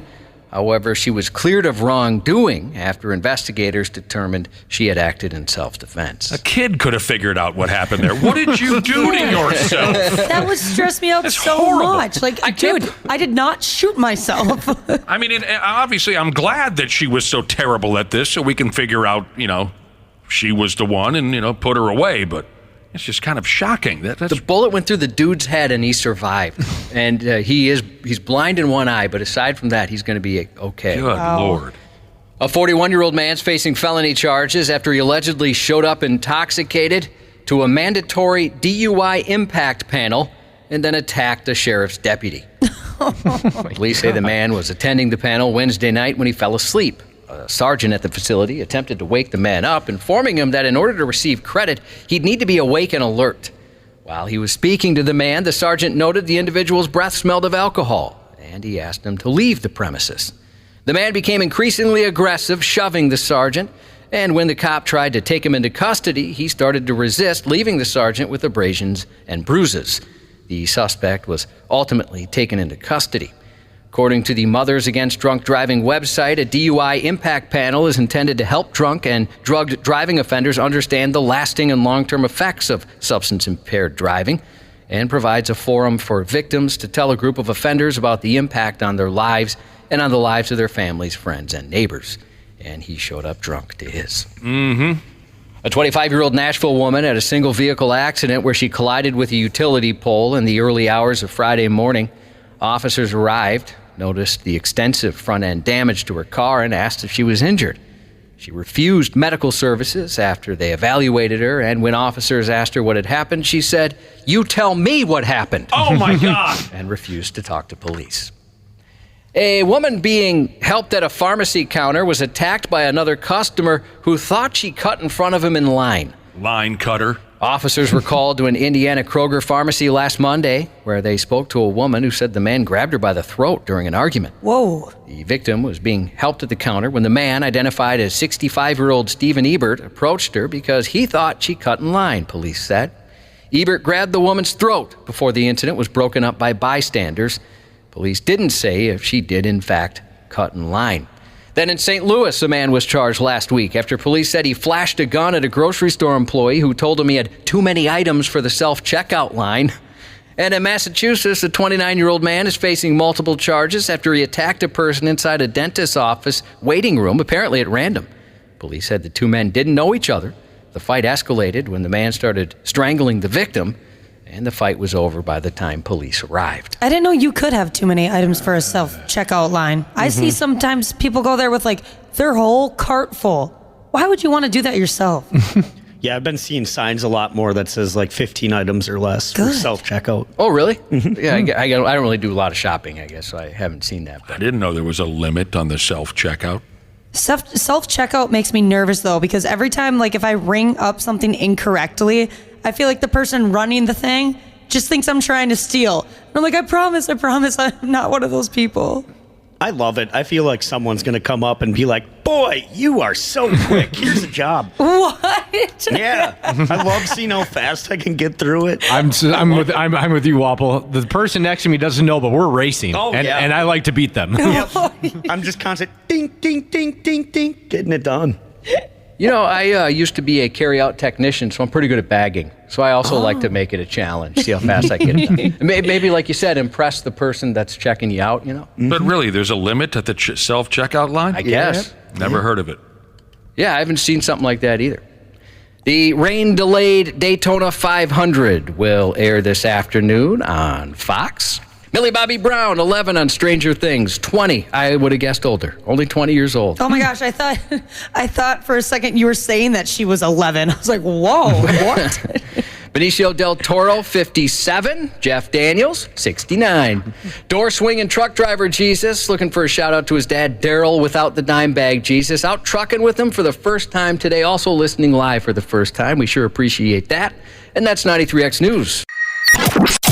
Care 11's Randy Shaver. On the Half-Assed Morning Show. I like High School Musical for some reason. Troy Bolton. You like it? Yeah. I like the scenes. You know, they put it together. It was pretty dope. Pretty dope. I like that movie. You made a remake? I would. I actually would for sure. Music has been taken out of this portion of the Half-Assed Morning Show podcast for licensing reasons. Here we go now. Oh, what is this? This is catchy. It's funny you pretend you don't know that this is from the soundtrack to the original High School Musical. Get your head in the game. That is great. I don't know what you just said to me. I don't know, Brad, if your daughter is maybe too young for the High School Musical craze or not. Is she into it?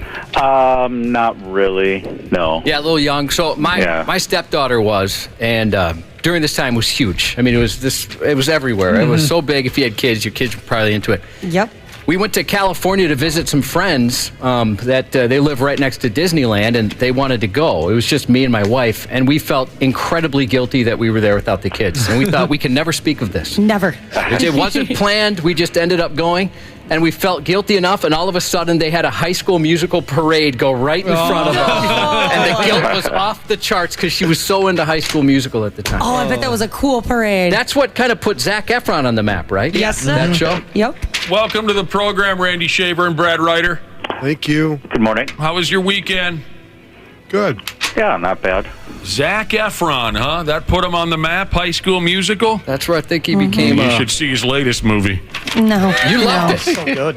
I fell Pile in love of with him dog on High feces. School Musical. What is going on here? Okay, Anthony Edwards said over the weekend he wants to star in a remake of High School Musical. All right. Now, never saw it. I don't know High School Musical, but I'd love to see Anthony Edwards in a movie, a singing and dancing movie. I bet that would be a riot. Yeah, well, I don't know. I don't like when they mess with greatness. It's already so great. You got to, I don't know, don't redo it. They've done at least 2, right? There's like 4 or 5 of them. Because he's about the same age as my stepdaughter, so he's right in the wheelhouse of when that was huge. I'm not sure who would watch something like that. Oh, I would. I know you would, but I bet beyond you. You don't think he'd be funny and entertaining? I love in Anthony a Edwards. singing and dancing Well, yeah, movie? I mean, outside of here, I don't know that he's got the national appeal for a Who movie gives like a that rat's yet. ass about that's a good national? point. Brad, listen to the show that you're on. Who gives a rat's ass about national appeal? I bet he would be hilarious. I know nothing about High School Musical, but if he's singing and dancing and acting like a high school kid, I bet he'd be a riot. Then again, he said something else over the weekend where I can't completely trust him. He said he doesn't drink. And that's just not right. Wow, like he never has because he's pretty young, right? Like He's 22. 22. Oh. He didn't get into whether he just says he doesn't drink, and that's not right. That's kind of how the trend's going, though. All the younger kids really aren't drinking much. Yeah, that's a good point. They're smoking more. Those gummies and whatnot. Friggin' marijuana. Well, 397 points put up last night in the NBA All-Star Game. 211 for the winning team. Real nail biter. Defense wins championships, they always say. Never saw it, as you would say. I watched it, and it was exactly what I expected. Just a alley-oop and... Randy, you're still not better? No. Oh, I'm sorry to hear that. Dang, man. You know, I saw a good tweet from Scott Van Pelt of ESPN last night. He said, if they don't care, why should we? Exactly. And Good that point. sums it up pretty good. That's why I didn't watch it. They don't care, so why should we? No, they really don't. You know, you saw a little bit of defense in the third and fourth quarter from the Western Conference team because they were getting thumped pretty good, and they thought, well, maybe we should try to pull it together and make this a close game. Just a little bit of defense. 211 points for the winning team, the Eastern Conference. 50 for Carl or 48? What did he get to? 50. Did he get to 50? Yeah.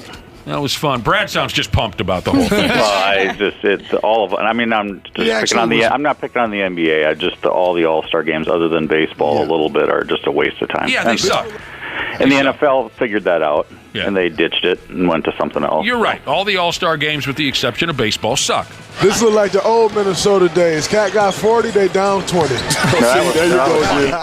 That was funny. That was funny if it's coming from someone other than Draymond Green. No, really, honestly, that is so ridiculous to see that jackass sit there yesterday during the All-Star coverage acting like he's some playful television personality. How absolutely dumb that he's even involved in a gimmick like that. There's no way I was going to watch him last night. Zero. It is so, after he's been nothing but an out-of-control little child his entire career. Like I said a week and a half ago or whatever, it goes to show you win a couple of titles, you're buddies with Steph Curry, you can get away with friggin' murder, and everyone's still going to be like, hey, there he is, Draymond Green. You're so weird. funny and entertaining. That was pathetic. It's weird that they put him in that spot. It is. Are they trying to maybe change his image a little bit? It's either that or he's someone promised him something. Don't they want him to take over for Charles once he's done? Who's they? Gosh, that'd be awful. The people at TNT? Yeah, I think they want Draymond to take over for Charles when he leaves. I mean, is he known to be entertaining or funny?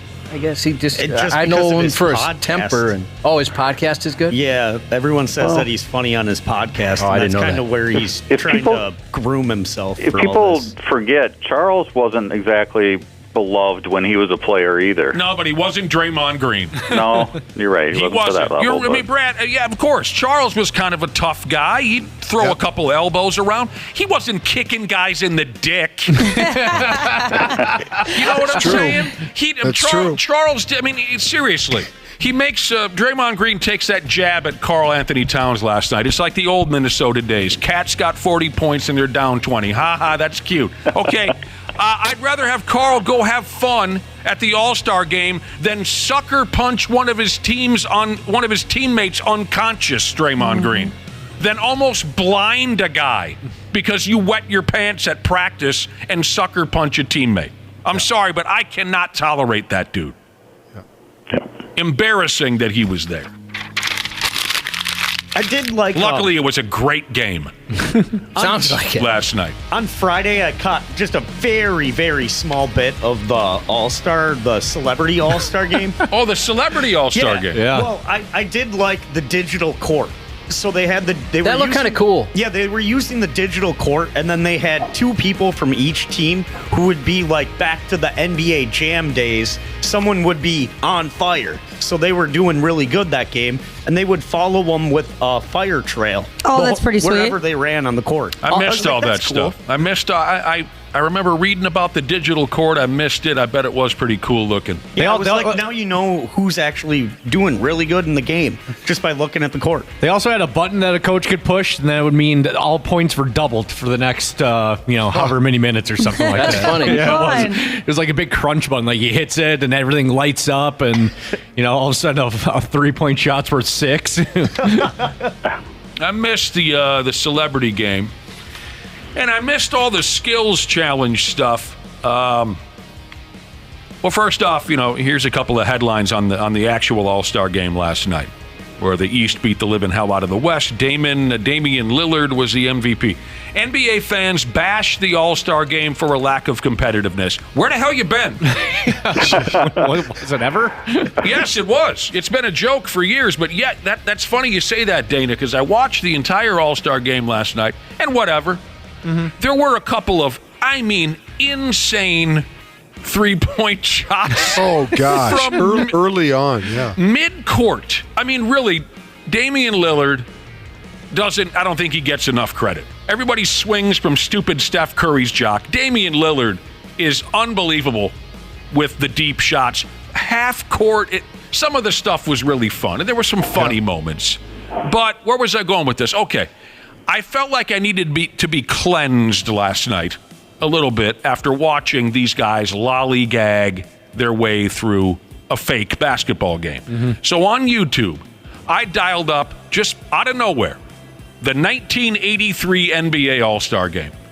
And I'm telling you, watch the first 5 minutes on YouTube of the 1983 NBA All-Star Game. Larry Bird goes diving for a loose ball and ends up in the stands.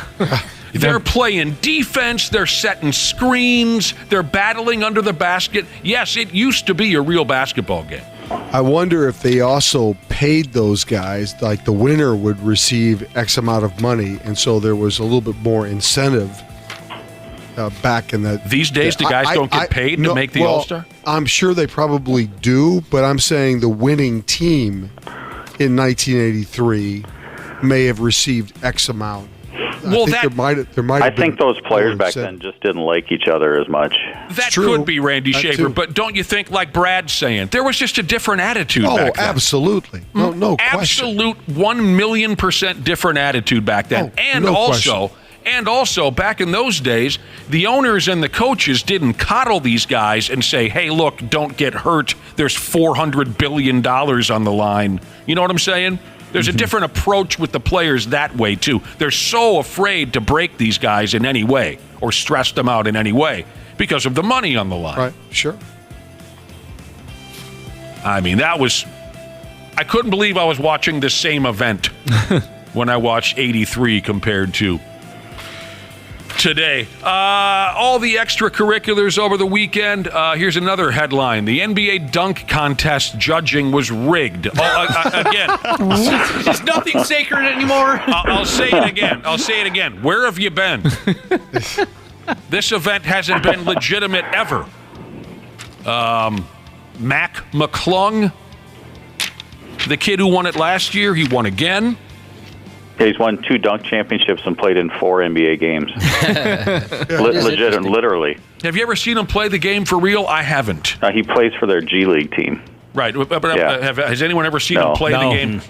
I read his Wikipedia page yesterday. I was curious about him because, like you said, you don't have a lot of NBA footage to watch. He puts up good numbers in the G League. Yeah, he's won a lot of awards. I mean, obviously a good player enough for what he's doing. So he won the dunk contest again. Damian Lillard won the 3-point contest. I wish I would have seen that because I do enjoy the 3-point contest. Carl was involved in that that setup, and he did all right, but Damian Lillard was the winner. And then Steph Curry went head-to-head with a WNBA lady, Sabrina, I don't know how to say, is it Ionescu. And they had a very close competition, right? Yeah, that was cool. She was awesome to watch. There you go. All right. And I got a big kick out of this. Randy Shaver, Brad Ryder, you guys, I know Randy Shaver, you remember all the old hit sitcoms from the 70s? Sure, most of them. What were some of your favorite sitcoms from the 70s? Oh, God. Happy Days? Oh, yeah. That was great. Gosh. I bet you like WKRP in Cincinnati. Sure. Oh, yeah. What about All in the Family? All in the Family? Absolutely. Okay. Do you guys like Three's Company or Good Times? The Bob Newhart Show. Oh, Newhart. Excellent.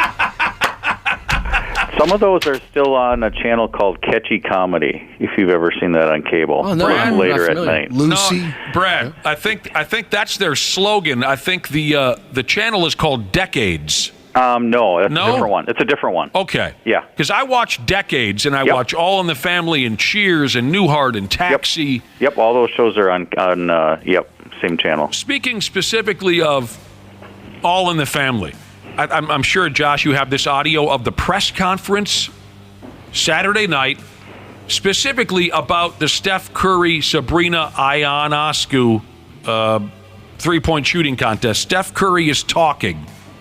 And something happens in the background that reminded me of All in the Family. To have it with, the new floor and there's like 40,000 fans out here and people using the bathroom. Well, maybe you couldn't hear it. It was a little clearer when I watched it on my computer. Sometimes the radio processing sometimes. Did you guys even hear that? No. There was a massive toilet flush in the background. Oh, hell yeah. And if you remember, All in the Family... Sure, that was a big thing. That was a big punchline on All in the Family. That is true. Archie was always in the bathroom, and whenever they needed a laugh, they'd throw a toilet flush onto that program, All in the Family. Yeah, Steph was very funny. I'll give him credit for that. He's going on and on about this three-point shooting contest. Massive toilet flush in the background, and he made comment of it. That was funny. Oh, God. Oh, back to the skills challenge. Anthony Edwards did kind of make an ass out of himself. He wanted to compete in that skills challenge and only shoot left-handed. What is your goal in the All-Star game? Like, what are you trying to do? I'm going to shoot all left hand the whole game. I seen you doing that in warm-ups right now. I'm going to shoot left hand the entire game. That's going to mess up your field goal percentage, though. It's an All-Star game. Ain't no field goal percentage. I mean, it was cute, and he was trying to have fun, and I appreciate that, but he went out there and only shot left-handed, and it was just terrible. Seems kind of cocky. Yeah. Well, I don't know if I People call it didn't pay cocky. to come see him do that either. So. He was just joking around. He eventually went back to his main hand and when he realized it was all going sideways. This coming Friday, Timberwolves will be back at it. And I don't know if any of you have ever gotten involved in this program. They're going to be part of some ESPN all-access type coverage Friday, leading up to their late-night home game against the Milwaukee Bucks starting after 9 p.m., which is just silly. But ESPN's going to follow them around all day. You guys, have you followed this before? Are they turning it around in one day? Is that the idea? Turning what around in one day? They're shooting them throughout the day that they're playing. That's what it sounds like to me. All right. By the way, I'm sorry to interrupt, Randy Shaver. I smell smoke in the studio again. Are we on fire? Yeah, I do too. It smells like like burnt toast. Smells or like something. burnt toast. Mm-hmm. All right. Oh my gosh! If we go off the air, we're on fire Brad's again. thinking. Everybody, sit down. The ceiling did partially collapse in the lunchroom. Did it? Yeah. Something, Wonderful. Something going on in So there. just a heads up, if we leave the air, it means the building or the board is on fire again. Yeah, Randy, it's going to be all-day coverage. We should rush downtown for this. Stephen A. Smith will be broadcasting live in Minneapolis somewhere. I'm out. I'd go for that. Josh and I will go there for that. Yeah, we'll go. And there live coverage on SportsCenter, something called Get Up, something called NBA Today, something called Pardon the Interruption, an NBA Countdown, interviews with the players. When Naz is this on Reid. Friday? All leading up to the late-night game against Milwaukee. So it almost sounds like ESPN's going to be broadcasting all day from there. Word. Is the game on ESPN? It must be. Too? That's probably That would be my guess. Yeah, because all those shows are all the daytime shows where they talk. Well, it's on ESPN and Bally's. Yeah, I think we talked about this last week. The start time is 9 o'clock. It's the second game of that doubleheader. All right, there you go. Further basketball stuff. Vince Carter and Chauncey Billups headline this year's crew of possible NBA Hall of Famers. They announced that over the weekend. Vince Carter and Chauncey Billups are the two big names. Are they like first-time eligible? Is that the idea? I don't know if they're first-time eligible. There's 14 finalists. The class of 2024 will officially be announced at the Final Four, coming up in a month and a half. March, yeah. So we got Vince Carter, played 22 years. Dang. Yep. Finished his career in the top 25 scorers of all time. Billups, 17 years. Won a title, made a lot of all-star teams. Yep. Who else is in the mix here? Old-timey New York Knicks guard Dick Barnett. Yes. Michael Cooper from the LA Lakers. Yep. Former player and coach Doug Collins. Yep. Phoenix Suns all-time leading scorer Walter Davis. And some owners. Oh, Jerry West is in here, Randy Shaver. Jerry West is not in the Hall of Fame? Well, they want to induct him as an executive. Oh, okay. Yeah, of course Jerry West is in the. Simone Augustus from the Minnesota Lynx. Oh, good. So we'll get around to that at one point or another. Golden Gopher basketball were able to hang on to a win this time around. They beat a pretty damn good Rutgers ball club yesterday at the barn.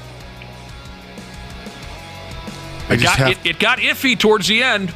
Did it? It got iffy. Big lead.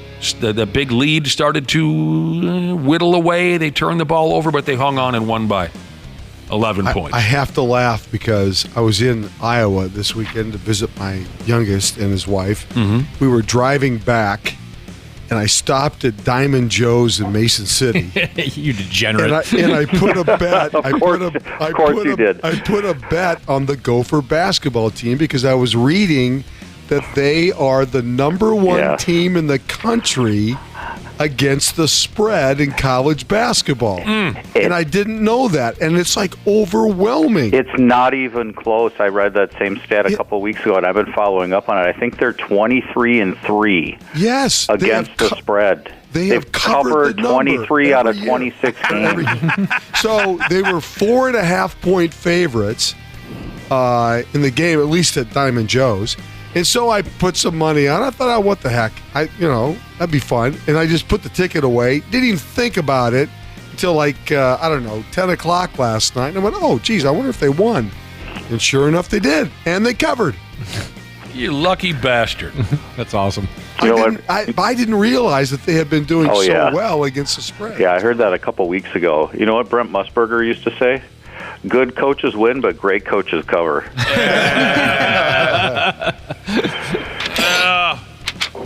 All right, here's the deal. The Pigs have a special matinee game today at the X against the best club in the West, record-wise, the Vancouver Canucks.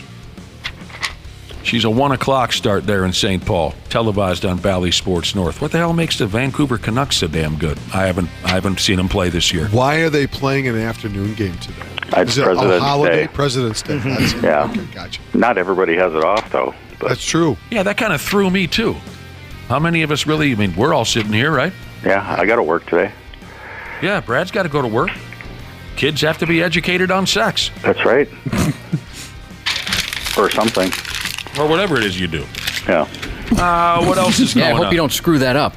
Yeah, this is some sort of business class, and you start talking about doggy style. Well, yeah. Oh, Jesus Christ. It'd be my last day of teaching. I would think so. They had one of those wacky let's play a hockey game at a football stadium deals yesterday and Saturday. Not my thing, but they still put on wacky hockey games at football and baseball stadiums. The Flyers and the Devils played on Saturday. They played at MetLife Stadium in East Rutherford, New Jersey, the home of the Jets and the Giants. I saw a video of it, and it's so funny because it looks like there's just with all the grass out there, it looks like people are just hanging out at a park, and then, there's an ice rink over there. They happen to be playing hockey. It's silly. Yeah, the whole thing kind of seems overdone at this point. Yeah. Oh, for God's sake, it was overdone 15 years ago. But anyway, lately, the hockey clubs kind of get into the spirit of the thing.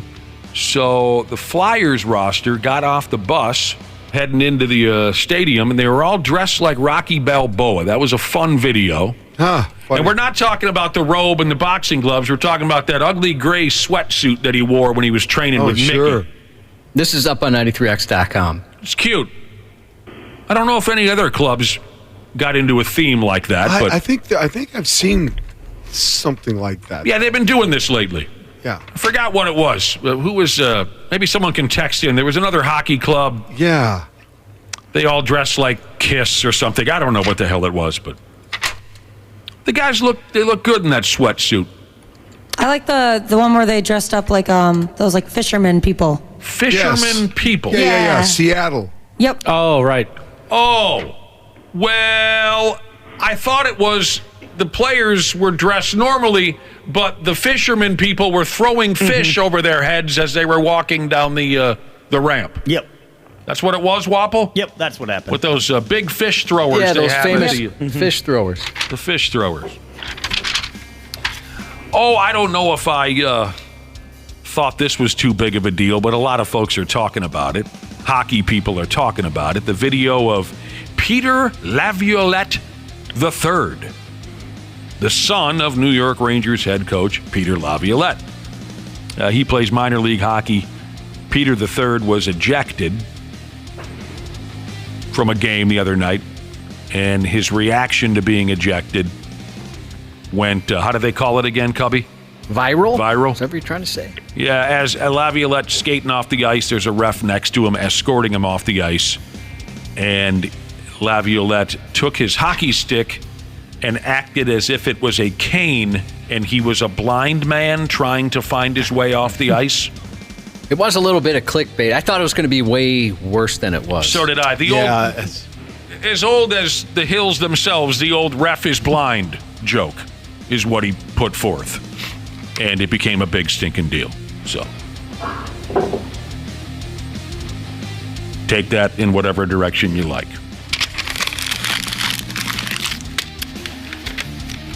Heckling the referees used to be an art. I think it's come and gone. Big Al had one of the best lines ever for an NHL referee. We were hanging out at the X for a Wild game many years ago, and we had great radio station seats right where the refs come on and off the ice and the Zamboni comes on and off the ice. Nowadays, of course, they pull that big secret curtain over the top when the referees leave the ice so no one can throw their spitter at the guy or anything like that, right? But back then it was wide open, and we could jaw jack the refs pretty good. And Al got a ref so furious one night. I mean, I don't think the referee had a poor showing. We just wanted to give the guy some lip just for fun to see if we got some reaction out of him. And by damn, we did. The ref's coming off the ice, and Al held his beer out to the ref and said, "Hey, ref, have a beer. I'd hate for you to sober up." And the ref, "You son of a bitch bastard," he flipped out. Whoa. We couldn't believe it. We said, "That's all it takes to get you hot? What the hell's the matter with you? You ever been to Madison Square Garden, for Christ's sake?" He was mad. Randy Shaver, baseball is rolling. Yep, spring training underway.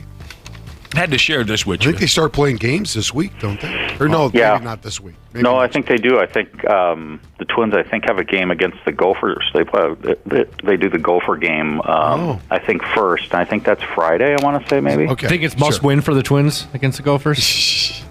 It's a big one. Yeah, it's a big one. Well, they don't play any of their regulars when they do that. But we covered this earlier, but I wanted to share it with Randy Shaver and Brad Ryder because it's real funny. There's a college baseball player out there by the name of Matt Massiangelo, plays for Sacramento State. He's off to a tough start this season playing college baseball. He was hit by a pitch 7 times in his first 8 at-bats. First pitch just hit Massiangelo. They had the leadoff man on in the third. And now Massiangelo is hit for the second time. This one skips in and it got him again. May have got him on the bounce before it hit him this time, but Massiangelo was hit for the 3rd time today. And he just got hit again. That's the 4th time he's been hit today. And he just got hit again. You really can't make these stories up. How was your debut as a Hornet? I got hit by a pitch 5 times. Did he just get hit again? He did. Just got hit again. This guy is, he's hurting. So he's 0 for 1 with a run scored and an RBI and 8 at-bats over 2 games. Well, if he's going to crowd the plate, it doesn't look like he's overly crowding the plate. I didn't see any video. He's a little guy, too. He's not a big guy. I read that he's on the very most inside edge of that batter's box. Yeah, it looks like he's crowding a little bit, at least from the back, looking at it from the back. You ever get plunked real good out there, Brad Ryder, when you were at the plate? A couple times, yeah. You ever get one in the old Brajol? No. I still have a little bit of, literally 40 years later, I still got a little bit of a mark on one of my feet from when I got hit one time. One of the greatest things that's ever happened in youth baseball was when my buddy Lou was somehow able to foul a pitch off of his nose playing youth baseball. How do you do that? Ouch. Dude. Just right off the handle of the bat and hit him in the nose. Oh, I see. It was awesome. I got to do that TC home run derby contest before a game at Target Field a couple of years back. And sure. I managed to foul a ball off my own face. Oh gosh, I bet that just kills. God damn. Off a slow pitch? Yes, a slow pitch, underhand softball. Somehow got a piece of it just right, and it bounced right off my forehead. See, that's what I loved about playing fast pitch, is that the helmets have the masks in front of them. Yeah, that's the way to go. Boy, you do have a big forehead, though. That's a big target. It's huge. And that was the day, too, where I was just terrified. I mean, obviously, I know there's a human being inside the TC Bear costume, but TC just started talking to me, and I was like, oh! I was just startled because I wasn't expecting that, you know? When I threw out the first pitch this last summer for the Twins, he spoke to me, and I was almost mad about it. It's like, don't talk to me. You're not supposed to. Here's another college baseball player you might want to take note of. Plays for East Carolina University. His name is Parker Bird. He made history on Friday. First player in NCAA Division I college baseball to play with a prosthetic leg. Yes, I saw this. That's really Pretty cool. Mm-hmm. Stepped up to the plate, had an at-bat. Crowd went crazy. Yep. I don't want to know the details on this, but this poor kid had his leg amputated after a boating accident a couple years ago. Uh-oh. Ah! Suppose you can guess. God dang. All right, gentlemen, ladies. I'm watching your 93X website with the women's college basketball brawl. Oh. Yeah. Not really overly dramatic, but still, it's pretty odd to see college women basketball players tackling each other. Yeah, that was kind of a case of clickbait there too. All-out brawl in women's college, and they choked each other out a little bit. Some people fell down. You know how that goes. Yeah, that's up there on the website if you want to see. Yeah. Ladies basketball players strangling each other, and the worst that I saw was some coach got caught up in all the massive humanity. Yeah, she's down on the ground here. Yeah. Had her ankle torn off or something like that. Yeah. All right, even the Olympic horse jumping community has that one guy in their crowd who just has to try and prove to everyone just how quirky and hilarious he is at all times. Even the horse jumping community. What's the big word for that? Equestrian? Yeah. Equestrian. Every crowd has one that's got to be that guy. And that guy is a 50-year-old. He's 50. By the name of Shane Rose. 3-time Olympic medalist in horse jumping. He's from Australia. 3-time Olympic medalist. And they said he had a great chance to make this year next Olympics coming up this summer, but maybe not anymore.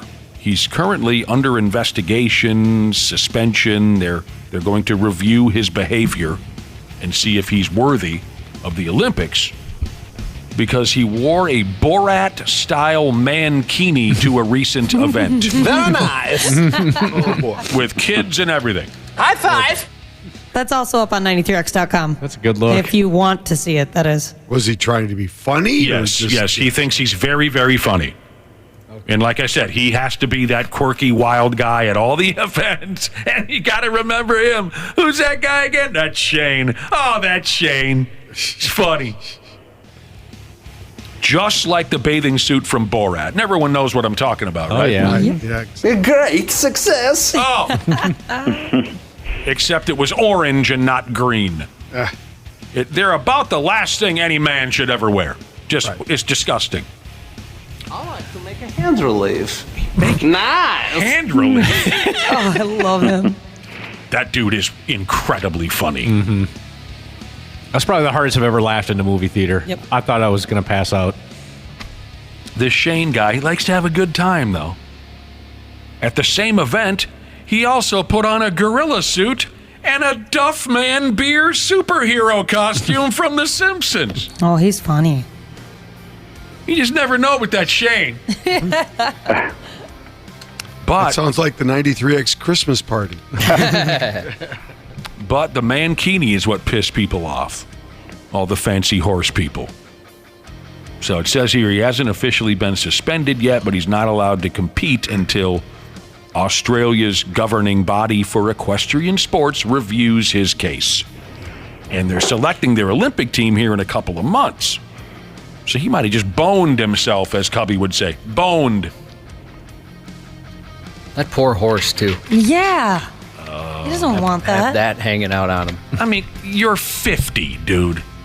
We get it. We do. I'm sure everyone in the Australian equestrian community knows you're the funny guy. You've nailed that. You're 50. You've established that. Yes, we get it.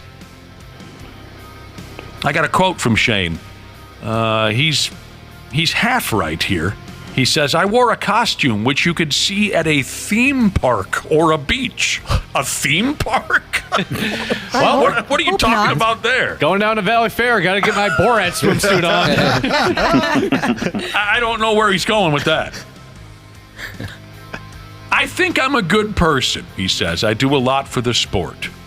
I don't feel like I've done anything particularly bad. In hindsight, I should have rethought what I did, but at the time, I thought it was just a bit of fun. I hate it when they say that. Hopefully in a couple days we can all move on. It'll be behind us. Dude, it's a shame that he feels like he has to constantly be putting on a show, you know.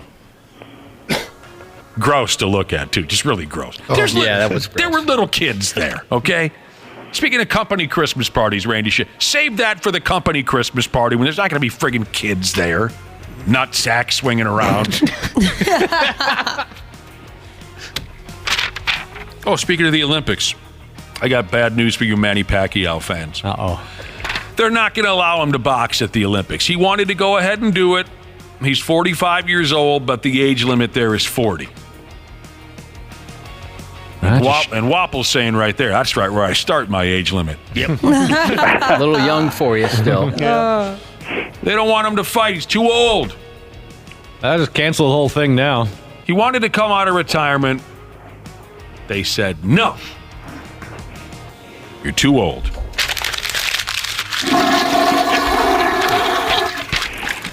I almost made a comment about our presidential election there, but I think I'll keep that to myself. We don't talk politics on this program, Brad. No, right? I know. Just like the bar. We don't talk politics, all right. religion. I won't say anything. But by not saying something. It would have been a very bipartisan comment, though, but anyway. Yeah. Folks don't know what that means anymore. No, they don't. Right. Sure. Exactly. Did anyone ever figure out what the hell Keyshawn Johnson was talking about the other day? You know what I'm talking about? I don't know. Well, he definitely doesn't know what he's talking about. Keyshawn Johnson talking about Kirk Cousins and the Hennepin County fluke.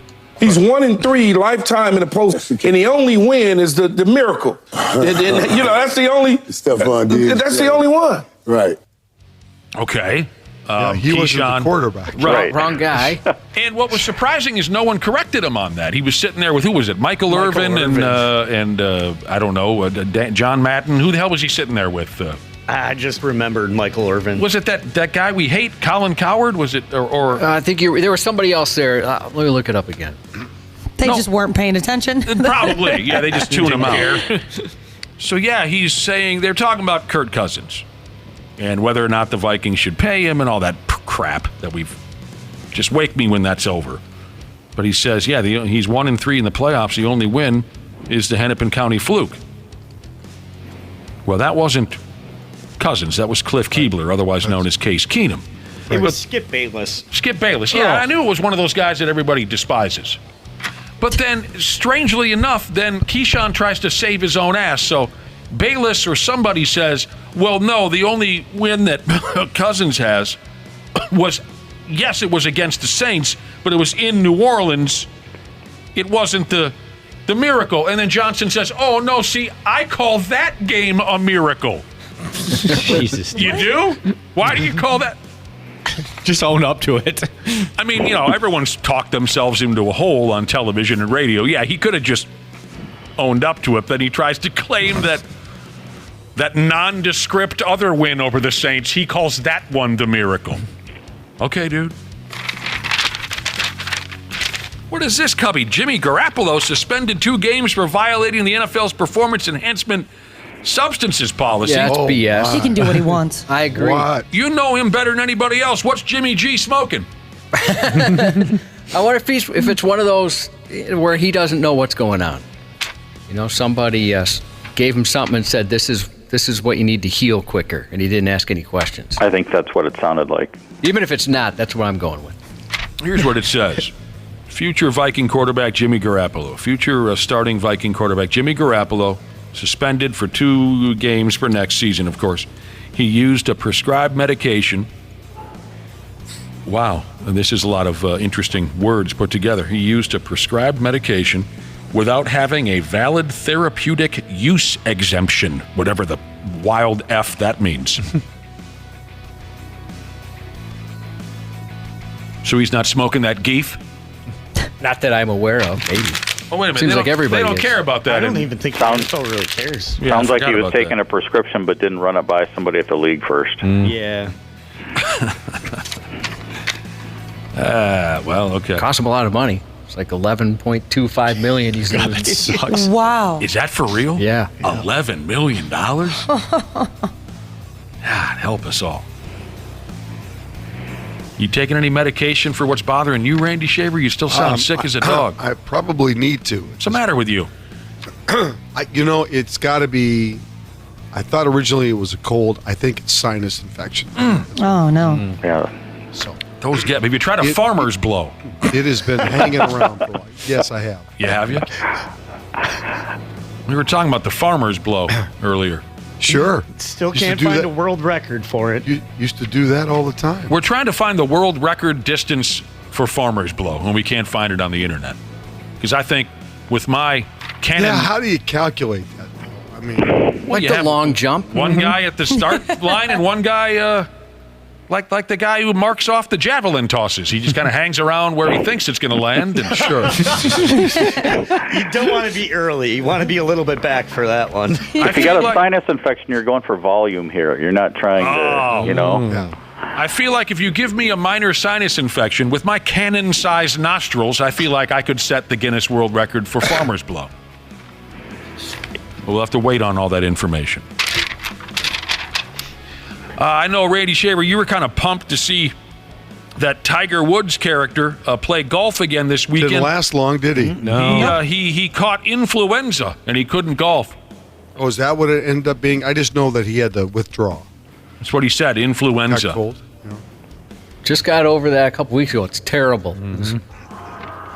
Is that what you had, Cubby? Yeah. That was one of the worst I've ever felt. You couldn't see, you couldn't hear. No, it's miserable. Forgot who the hell you were for an hour and a half or so. What about that? Oh, I'm blanking on his name, Randy. You probably know. What about that golfer that kicked? He got disqualified for marking down the wrong score. Yep. Oh, Jordan Spieth? Jordan Spieth, yeah. Well, that happens. Is that more on the caddy, or is that his deal? That's on the player. Okay. The golfer is keeping score for the other guy in his group. That's correct. And if he marks down the wrong score for the other guy and they sign the card at the end of the round, then it's on that guy. Marking down the wrong score. Yeah. So he's cheating. He meant... Well, I'm sure he didn't mean to do No. Nick, if you and I are playing, I'm keeping score for you and you're keeping score for me. That's how that works. That's how it works. Yeah. And I'm sure at the end they looked at the cards, or they, said, "Hey, wait, I had a 3, not a 4, or whatever." Right. And then he goes, "Oh, geez, I marked the wrong number down." Well, you're screwed. But in this case, they didn't double check or something and sign the card. And Right. Yeah, yep. They didn't have that conversation before they could change the card. Before they signed the Well, card. Brad, if you and I ever go golfing, I'm going to wear a little pair of Speedos because that'll get the club juice going. I'll tell you that. Am I funny or what? Nick.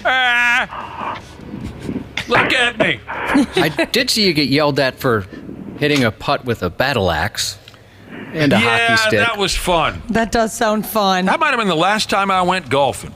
Well, that was a long time ago. Some event we were involved in, and I don't like golf. I think it should be gotten rid of altogether. Stupid waste of time, takes up too much space. All of you act like douchebags. So we went to this deal, and I loaded my golf bag up with an axe, just in case we had to clear some brush or something. I had a Christian Brothers hockey stick, which I called my War Road wedge, and I had some real clubs in there. I mean, I wasn't going to use the friggin' axe. And here comes the 116-year-old golf course cop or whatever that guy is. The ranger. He comes racing over to, you can't settle down, Gramps. I'm not going to start swinging the... He about came undone, didn't he, John? Oh, yeah. I haven't seen a guy that mad in a long time. Where did you acquire a battle axe? Well, no, just a regular axe. axe. More of an axe. All right. Just a regular axe. I said, From take St. it Louis, from the team. Take it easy, Jack Nicholas. Nobody gives a rat's ass. Exactly. That's what you had to say to him, Nick. A.J. McCarron coming back for quarterback. St. Louis Battlehawks. Oh, Battlehawks. I was wondering where we were going with that. Battlehawks. Yeah, we got our quarterback back. Quarterback back. Yep. And no Daytona 500 yesterday, fellas. Today. They're going to go after it today. Raining like a sumbitch down there. They had to push it back. First outright postponement of the Great American Race since 2012. Yeah. So 3 o'clock today. I think. Yeah, if you got time to yourself today, if you're not working, the Xfinity, the JV race will starting sometime this morning. I'm thinking that a lot of those race fans probably take Monday off anyway, just because they hangover need to sober up. So it probably works for them as well. Oh, I mean, unless you live down the road or something. But yeah. They'll all just be driving to the airport blitzed from the race. Yeah. Doesn't Daytona usually like to finish under the lights, too, at nighttime? I don't know what they like and what they don't like. I always thought they finished at nighttime usually. It's the one race where inevitably there's always crashes. Yep. And some of them pretty serious, too. So. Yeah, someone's going to go ass over apple cart. So the JV race, maybe it started already. I don't know. But it's going to be held this morning. And then, like Randy said, 3 o'clock for the start of the Daytona 500. Joey Logano is set to start from the pole. Terrible actor Dwayne "The Rock" Johnson is the race's grand marshal. Oh, I thought I'd get more of a response than that. So, yeah, Frankie Muniz should be racing today. Oh, yeah. I forgot about that. 10 a.m. We're sure that he made the JV lineup? Yeah, it says he's on the grid. Starting 37th. Good for him. So just barely made it. He kind of fits the physical build of today's NASCAR drivers, doesn't he? He's like 4'9", weighs 75 pounds. He was the second to last person to qualify for that race. He made it. Barely made it. That's great. Like we talked about him last week. Good for him, and he seems like a nice guy.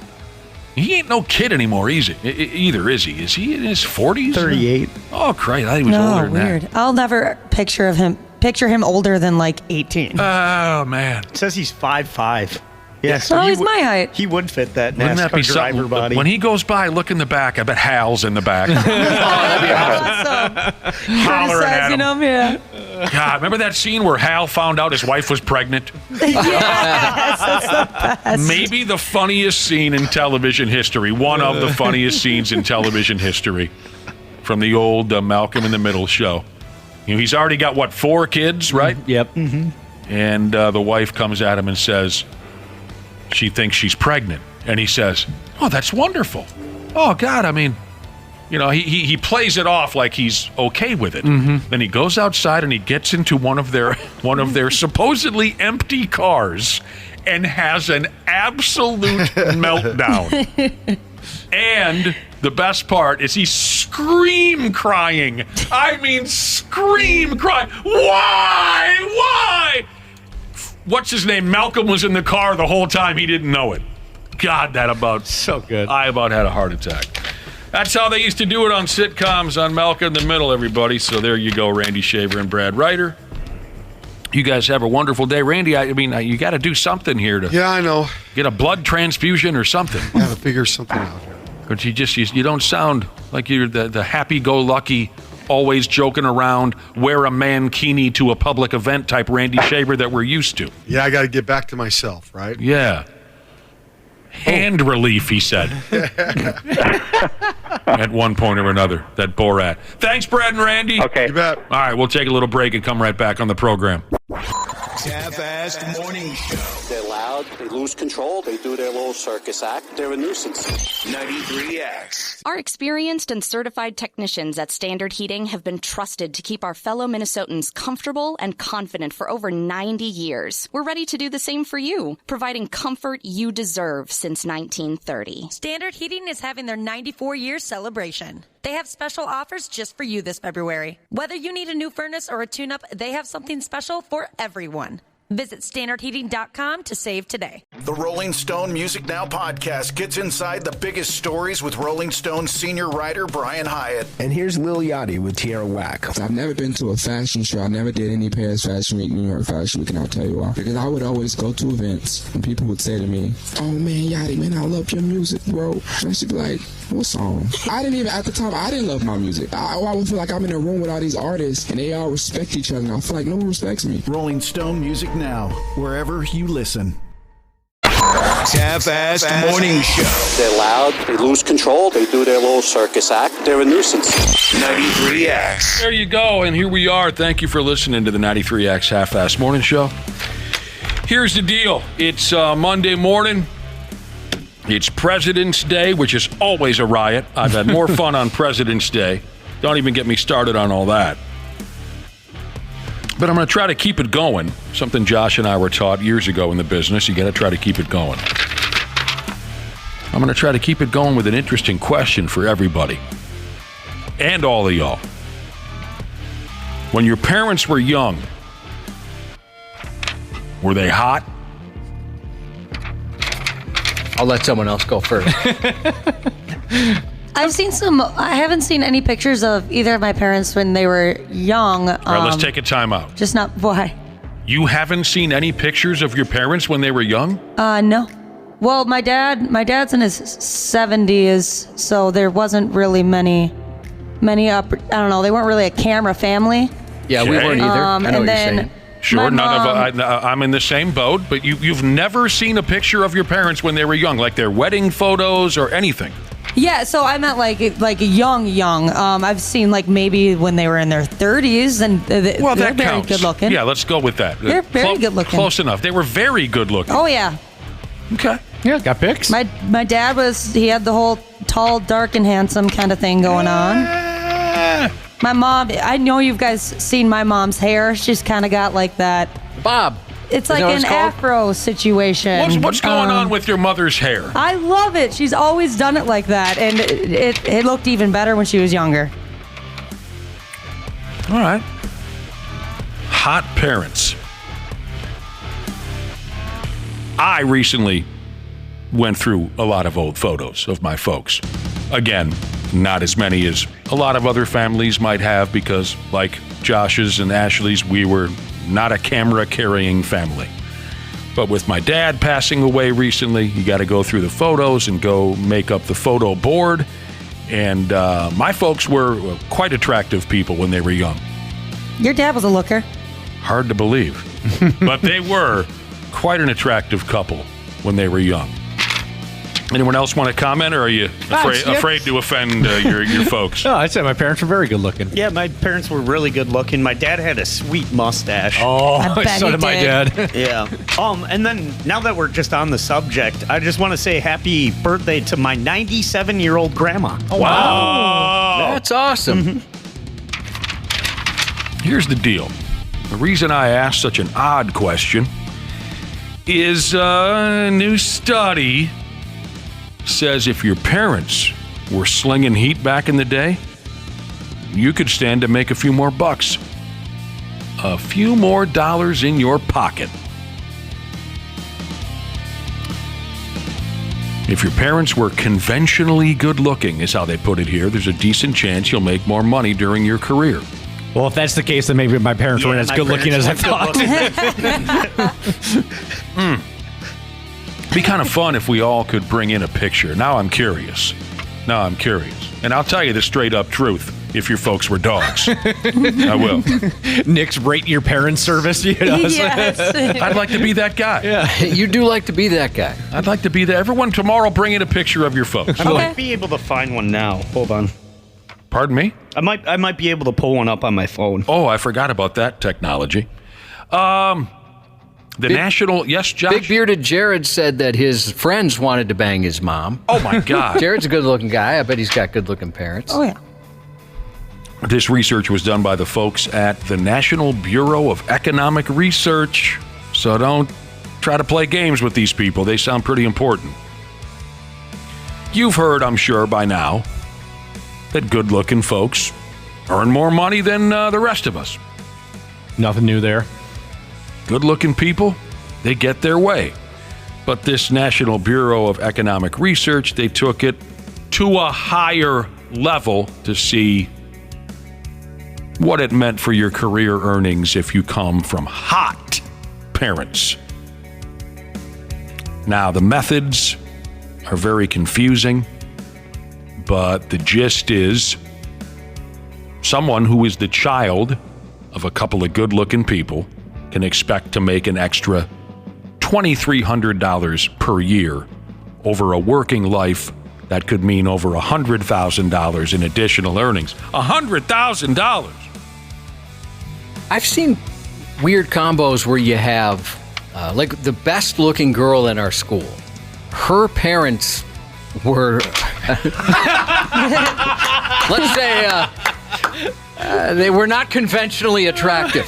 Two negatives make a positive, right? Yeah, I mean, quite to the point where, I mean, if you walked by, you'd do a double take at these people, kind of their appearance. And she was, I mean, insane hot. Insane. Where people thought, oh, she must be adopted. There's no way that she's the product of those two. But you're right, Ashley, maybe they canceled each other out. And I've seen vice versa, where I had a buddy who was just foul looking and his parents looked like supermodels. Oh, that would suck. I'd be so mad. That's tough to figure. Now I'm sitting here I can easily picture the hottest gals from my high school, but I'm sitting here trying to picture if I ever met any of their folks and if, they were also attractive. I can't say that I remember what their folks looked like. So, it goes on and on. It says here, Josh, the genes of good-looking people often result in good-looking kids. Yeah, it's true. It did say that. And, maybe it carries on and all of you make more money. Your folks, they're hot. They made more money than they should have. You're hot because your folks were hot. You're making more money than you should have.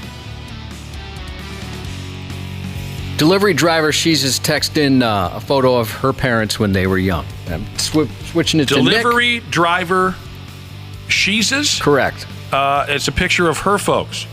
Okay, that's a picture, all right. Oh. Let's keep this coming. This is fun. This is fun. I can't believe she did that.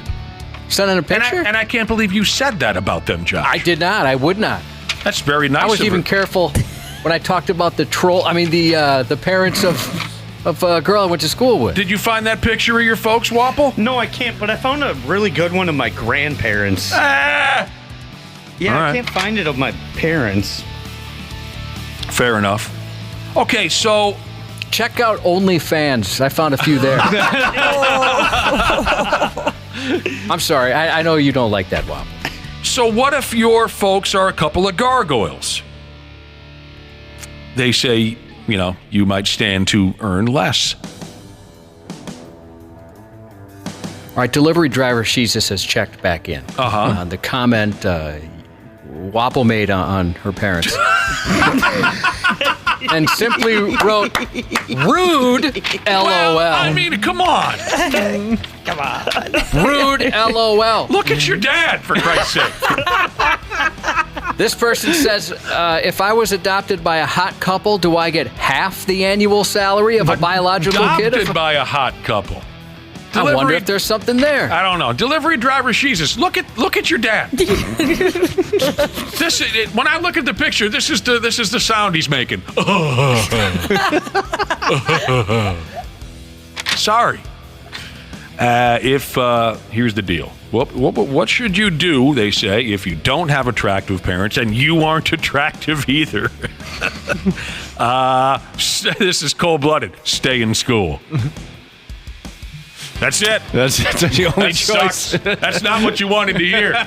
If you're ugly and your folks are ugly, stay in school. Because the better educated you become, the better chance you have at grabbing some of that hot person money. Go for the master's degree. All right, Wapple, you just sent me a photo. Who is this now? So that's my grandparents. And there's grandparents. Your grandpa's got a candid half-naked body shot. Yeah, hell really? yes. And your grandmother's attractive, definitely. Come on. They have Let me see that. They have like the old school photo type look too, the black and white, and he's in his Navy outfit and everything. What Navy? He looks like he's got his shirt off. No, Did you send us the wrong picture? No, the second one underneath. The one. I only got the one. Oh, did you send it two? Oh, I see. Here's your second. Oh, yeah. Heck yeah. He looks like a movie star. Yeah, he looks badass. Yeah, he does. What went wrong with you? Everything Well, went wrong with me. He's once removed. Yeah, I suppose. Your grandpa looks like he could be an action star. Yeah, and there's another photo. But he looks like he needs to sit on a phone book to drive that car. Was he not a tall guy? No, not really. Yeah, he looks like he's sitting on a phone book. Yeah, but there's another really good photo of him and my grandma, and he has like I don't know what it was because he never smoked, but it looked like he had a cigarette, and it was just a cool look. Oh, wow. People are sending in pictures of their folks. Yeah, they are. Here's one for you. I'm not fat. I'm aerodynamic Jesus. Yeah, that's his mother? I'm assuming. Well, she looks like a nice She looks like she has beautiful skin. Holy Yes, she does. She figured that out. This is so ridiculous that people are sending in pictures of their folks. This is fun. Who the hell is that from, Josh? This is from Blacktop Mojo Mofo Jesus. Yeah, I'm looking at you. Yuck. You don't like that one, huh? No. 2 pumps and a squeeze, Jesus sent in a picture of his folks. Your dad, he aimed low. He did. Your dad. Oh, my God. What? This is my new gimmick now. Delivery driver Jesus, who sent in the photos of her parents with the dad going, she said that she's all right with all this because they don't listen to this show. You're a good sport. Everyone's parents are gorgeous. I'm gonna back off. Aimed low. He did. He had a few beers. What are you gonna do? Can everyone bring in a picture of their parents tomorrow? God, I wonder if I could. try. I think I got to make a few phone calls on this, but I think I should be able to wrangle one. What else is going on around here, Josh? Gosh, what? Oh, you know what? We never gave our tickets away. That's just what I was going to ask you. Yeah, we should do that. Text the word Prowl, Prowl, Prowl, to the Luther Bloomington Kia text line, which is 651-989-9393. Get a shot to win tickets to see Steel Panther, who are amazing in concert. This will be Thursday, May 2nd at the Mayo Event Center in Mankato, furnished by Pepper Entertainment. That's very cool. Photos keep coming in here. I can't lay off, can I? I just got one of my parents now, too. Well, this is cool. This is Security Jesus sent in a photo of his folks, and I'm guessing himself when he was a tiny baby. And his folks are decent-looking people, but he, as a baby, is kind of making a face as if he's saying, these are the two I got to live with? He's kind of... He does kind of have a scared look on his face. Like he just soiled himself. Oh, man. I love this, though. We're going to have to keep going. Give me... this is a good one. Take a breath. What do you got? Look at Crazy Fish Guy Jesus. His mom's on the right. Oh, damn. Yeah. Now, now we're talking. That's not fair. Yeah. Now we're talking. I'm sorry that happened to you. I bet your friends were all over you. That's got to be tough growing up with a mom that looks like that. I bet that was friggin' tough. You're listening to the radio. The 93X Half-Assed Morning Show. Oh, it's unbelievable around here. Trying to keep up with all the photos being sent into our text machine here on the Half-Assed Morning Show. What do they call that gimmick online? Roast me? Yes. Yep. Mm-hmm. Some of that stuff is incredibly funny. I love it. I've bumped into that stuff once in a while where people will take a selfie and just say, Letterbuck, give me all your nasty comments, roast me. And some people are so good at it. Oh, wow. And because my fear would be they'd point out things I didn't recognize about myself already. Yeah. Oh no, I didn't know that about my eyelashes or whatever it is. I wouldn't be able to take it. I'd crumble. And then your self-esteem just plummets It's further. just gone. Yeah. So you got to take a look at half Japanese Jesus' mom. I saw her. Oh, wow. Word up. Stunning. That's your mother, half Japanese Jesus? Wow. And then here's his dad. Oh, well, no wonder. He's a good-looking person. Definitely. He also has kind of movie star looks, doesn't he? That's got to be the best looking couple I've seen so far this morning. Cooler Aid Jesus also. You should be proud. And you're probably making a lot of money because your folks were gorgeous when they were young. We were talking earlier about this effing study that, okay, we already know that good looking people make more money, but this study took it a step further and looked into whether your parents being attractive would help you also gain a few more bucks along the way. We started talking about the attractiveness or lack thereof of our own parents, and then we got it going with our listeners. They're sending in pictures of their folks, and I volunteered to rank them or rate them and tell you the bold truth about it, kind of like the roast me online gimmick. I drive a Hyundai, but ride your dad, Jesus. You take a look at her. This picture. I got to go back. I believe I saw that one too. Right there. That's her mother-in-law? Her mother. Her mother. Very, very pretty lady. Very pretty. Who else checked in? You said Cooler Aid Jesus, right? Yeah. His parents are very attractive. Mm-hmm. I don't have a name here, but they say my mother was born in 1921. Here she is in her 20s. 1921. Oh yeah, she was getting all the guys at the what did they do back at the she was a flapper at the sock hop? Well, that was more like the 50s. In the 20s, wasn't it something about you had to be a flapper? I think fluffer is what you're looking for. Fluffer. I'll try anything twice, Jesus. This is a photo of his parents and older brother. He's technically in the photo, just not pictured, if you know what he's saying. And he says, making of a legend. Okay, yeah, I'll tell you what, Mom is doing all right over there. Yeah, it's a nice-looking family. Yeah.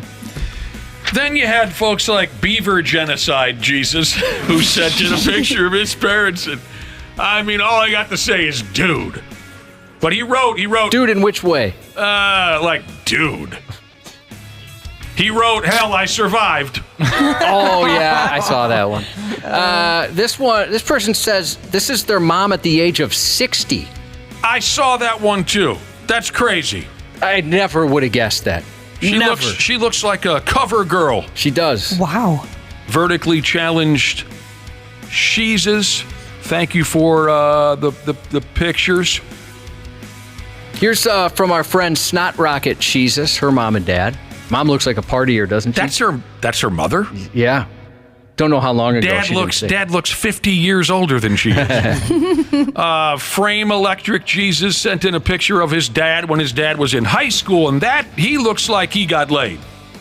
Well, same with HVAC Delivery Jesus' dad. He looks like somebody, an actor. Dude, this is gonna make us all aggravated, but I'll tell you who he looks like. And nice afro, by the way. Yeah, it's awesome. You know who he looks like in the face? Travis F. Me running Kelsey. Yeah, a little bit. I'm thinking of somebody else. Dang. Frame Electric Jesus, like I mentioned, his dad was a good-looking kid in high school. Looks like he got some action. I think he also, get back to me, Frame Electric Jesus. He looks like he never missed an April Wine concert. Did he listen to a lot of April Wine back in the day? He looks like the type. He went to go see April Wine and Pat Benatar multiple times. Yeah, this has been fun.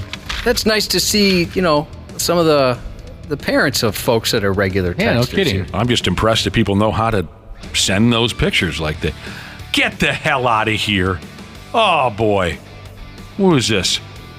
Half Vietnamese Jesus sent in a picture of his mother? You got to be kidding me. Mm-hmm. You want to talk about, what were we saying earlier? The trouble that young fellas encounter when their mom is pretty? You had some real trouble, dude. Oh, yeah. F me. Oh, Frame Electric Jesus, about his dad, the hot high school guy who got a lot of chicks, and I assumed him to be a April Wine or a Pat Benatar fan. He got back and said, Def Leppard and Dire Straits were the bands that he never missed in concert. That's a lot of fun. Oh, dang. I just saw half Vietnamese Jesus' mom. Are you kidding me? And the pictures look like they were taken last week. Yeah. Oh, you poor man. Right-click, save image. Your friends were probably brutal. And your dad, wow. He looks like Clark Kent in this photo. Oh, man. Well, there you go. Wapple, save that one. You already did, you sick bastard, didn't you? Yeah. Didn't you? Set as wallpaper. Spank bank. Oh, that's his mom. You don't say those kinds of things about a guy's mom. Holy smokes, I got a picture here of Juicy Jerky Jesus. He threw a picture at us. He threw a picture at us of his dad when he was an actor in college. And then the guy died 20 years ago. Sorry to hear that. But look at that picture. That dude, he looks like an actor. He looks super cool. He looks like an artist actor. He's got the shades. Yeah. He's got some cool ass like white dress shoes on. This looks like something from maybe the mid 60s. Some of his came from straight up pimps. Josh, did you show Nick the picture of my folks? Not yet. No, I will in a minute. All right. I can't wait to get after that one. Half Vietnamese Jesus checked in. Half Vietnamese Jesus is a she. She wanted us to know. I'm sorry. It's a Jesus, not a Jesus. Well, she said Jesus, so that's why we were confused. But yeah, I mean, that makes it a little better, right? I mean, if you probably are proud of your mom for being a hot mom, and your friends probably don't give you crap. I don't. Yeah. Oh, I lost one that was awesome here. These are coming in so fast. Thanks again. Oh, here we go. This is Triple D Cheesus. Triple D Cheesus? Cheesus. Cheeses. Okay. This is her and her mom. Okay. Yeah. You can see where she gets her looks from, for Fair sure. enough. Mom's 72 in that picture, believe it or not. God dang. All right, so Ashley, I got to pull up. Yeah. Here's your folks to showing Nick here. How old do you think they were? You thought early 40s? My dad, I believe, is in his late 30s. My mom's somewhere in her early 40s in that picture. Oh, your dad's younger? Yeah, in those pictures, yep. Wait, wouldn't it be in any picture?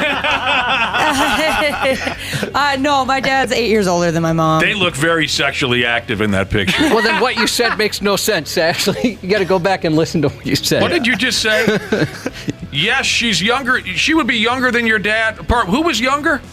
In those pictures, because they're on separate days, my dad was younger. We're younger. looking at the one where it's your mom and your dad. Wouldn't on any day they be the same? Wouldn't their age difference be the same any day and in any picture? That's what confused me. Yeah. Okay, so this is not your dad when he was younger. This is your brother. For Christ's sake. That went very confused. And that makes it very wrong that I said they look sexually active in that picture. I hope you were inaccurate on that. All right, here's one of her dad. This is Ashley's dad. Yeah, he looks like your standard 80s tough guy. Yeah, oh yeah. That man can cook a turkey. Look at that thing, looks perfect. Jesus, don't do that to us. You said it was a picture of your parents. It's your brother and your mom. And we're over here making sex jokes. Oh, this is interesting. I drive a Hyundai, but ride your dad, Jesus, who texted in a beautiful picture of her mother posing with E.T. She sent in a picture of her dad, what she says is her dad. Oh, that's me. That is a photo she took off our website of you. I look 1,000 years old in that picture. Oh, high-rise gamer Jesus. He sent in a photo of his dad. I've seen your dad before in many different versions. That's that guy with the football-sized penis. That's who that is. Gross. Rest in peace. You always wish him to rest in peace. Were you guys close or something? You and the football penis guy? No, but I learned recently that he had passed away. It's a terrible thing. It's a terrible thing. Oh, these are great. I like these really old ones. I'm not fat, I'm aerodynamic. Jesus sent in a picture from Scotland, circa 1920s. And 1920s. His grandpa, top right, his grandpa. He looks like a stud, too. That's a really cool photo. It is a cool photo. Interesting hair for the 20s. Yeah, it doesn't look like something you'd expect from that generation. That looks like more Jersey Shore type hair right there. He looks like he'd be in an kinda Axe Conan body spray commercial. Very Conan O'Brien. Yeah, he's got Conan's hair. I can't believe this. We have the best listeners in the whole world. The pictures are coming in so furiously of your parents, grandparents, and we appreciate it a lot. I wish I could keep up much better than I am. Much better than I am able. Yeah, thank you so much. This has been fun. I love some of these pictures are great. Look at this one. Somebody's grandpa. I guess I don't know. I think he's breaking into a car. Yeah, it looks like he's got an old-fashioned car there. He's dressed like a Bond villain, isn't he? Yeah, he is. Very cool. Thank you guys very much. Thanks for sharing little bits of your lives with us. once again, we wanted to pass along our love and support for the police and fire departments in Burnsville after yesterday's terrible loss. I'm sure you've heard the story by now. 2 officers, a SWAT team, paramedic, and firefighter. Our thoughts are with the families, the fellow officers and firefighters, the community, and the other officer who was injured yesterday as well. And thanks to the Brother and Sisterhood have been sending their message of support for Burnsville all morning long. Congratulations to Jeremy and Katie closing on their first house today. Best of luck to about to start a new, better job today, Jesus, who's about to start a new, better job today. Sending some good vibes to Jake, who starts chemo this morning for testicular cancer. Get well soon, Jake. And as your dad, aluminum rod hung Dex Jesus said, guys, check your junk. Yes, good advice. And a happy birthday to Kicked in the Face for a Living Jesus. The 93X Half-Assed Morning Show. 93X. The 93X Half-Assed Morning Show podcast is sponsored by Standard Heating and Air Conditioning. New episodes drop each weekday. If your podcast platform has ratings, go ahead and give us 5 stars and maybe give our enemies 1. Thanks, and here's a word from our sponsor. Standard Heating is having their 94-year celebration. They have special offers just for you this February. Whether you need a new furnace or a tune-up, they have something special for everyone. Visit standardheating.com to save today.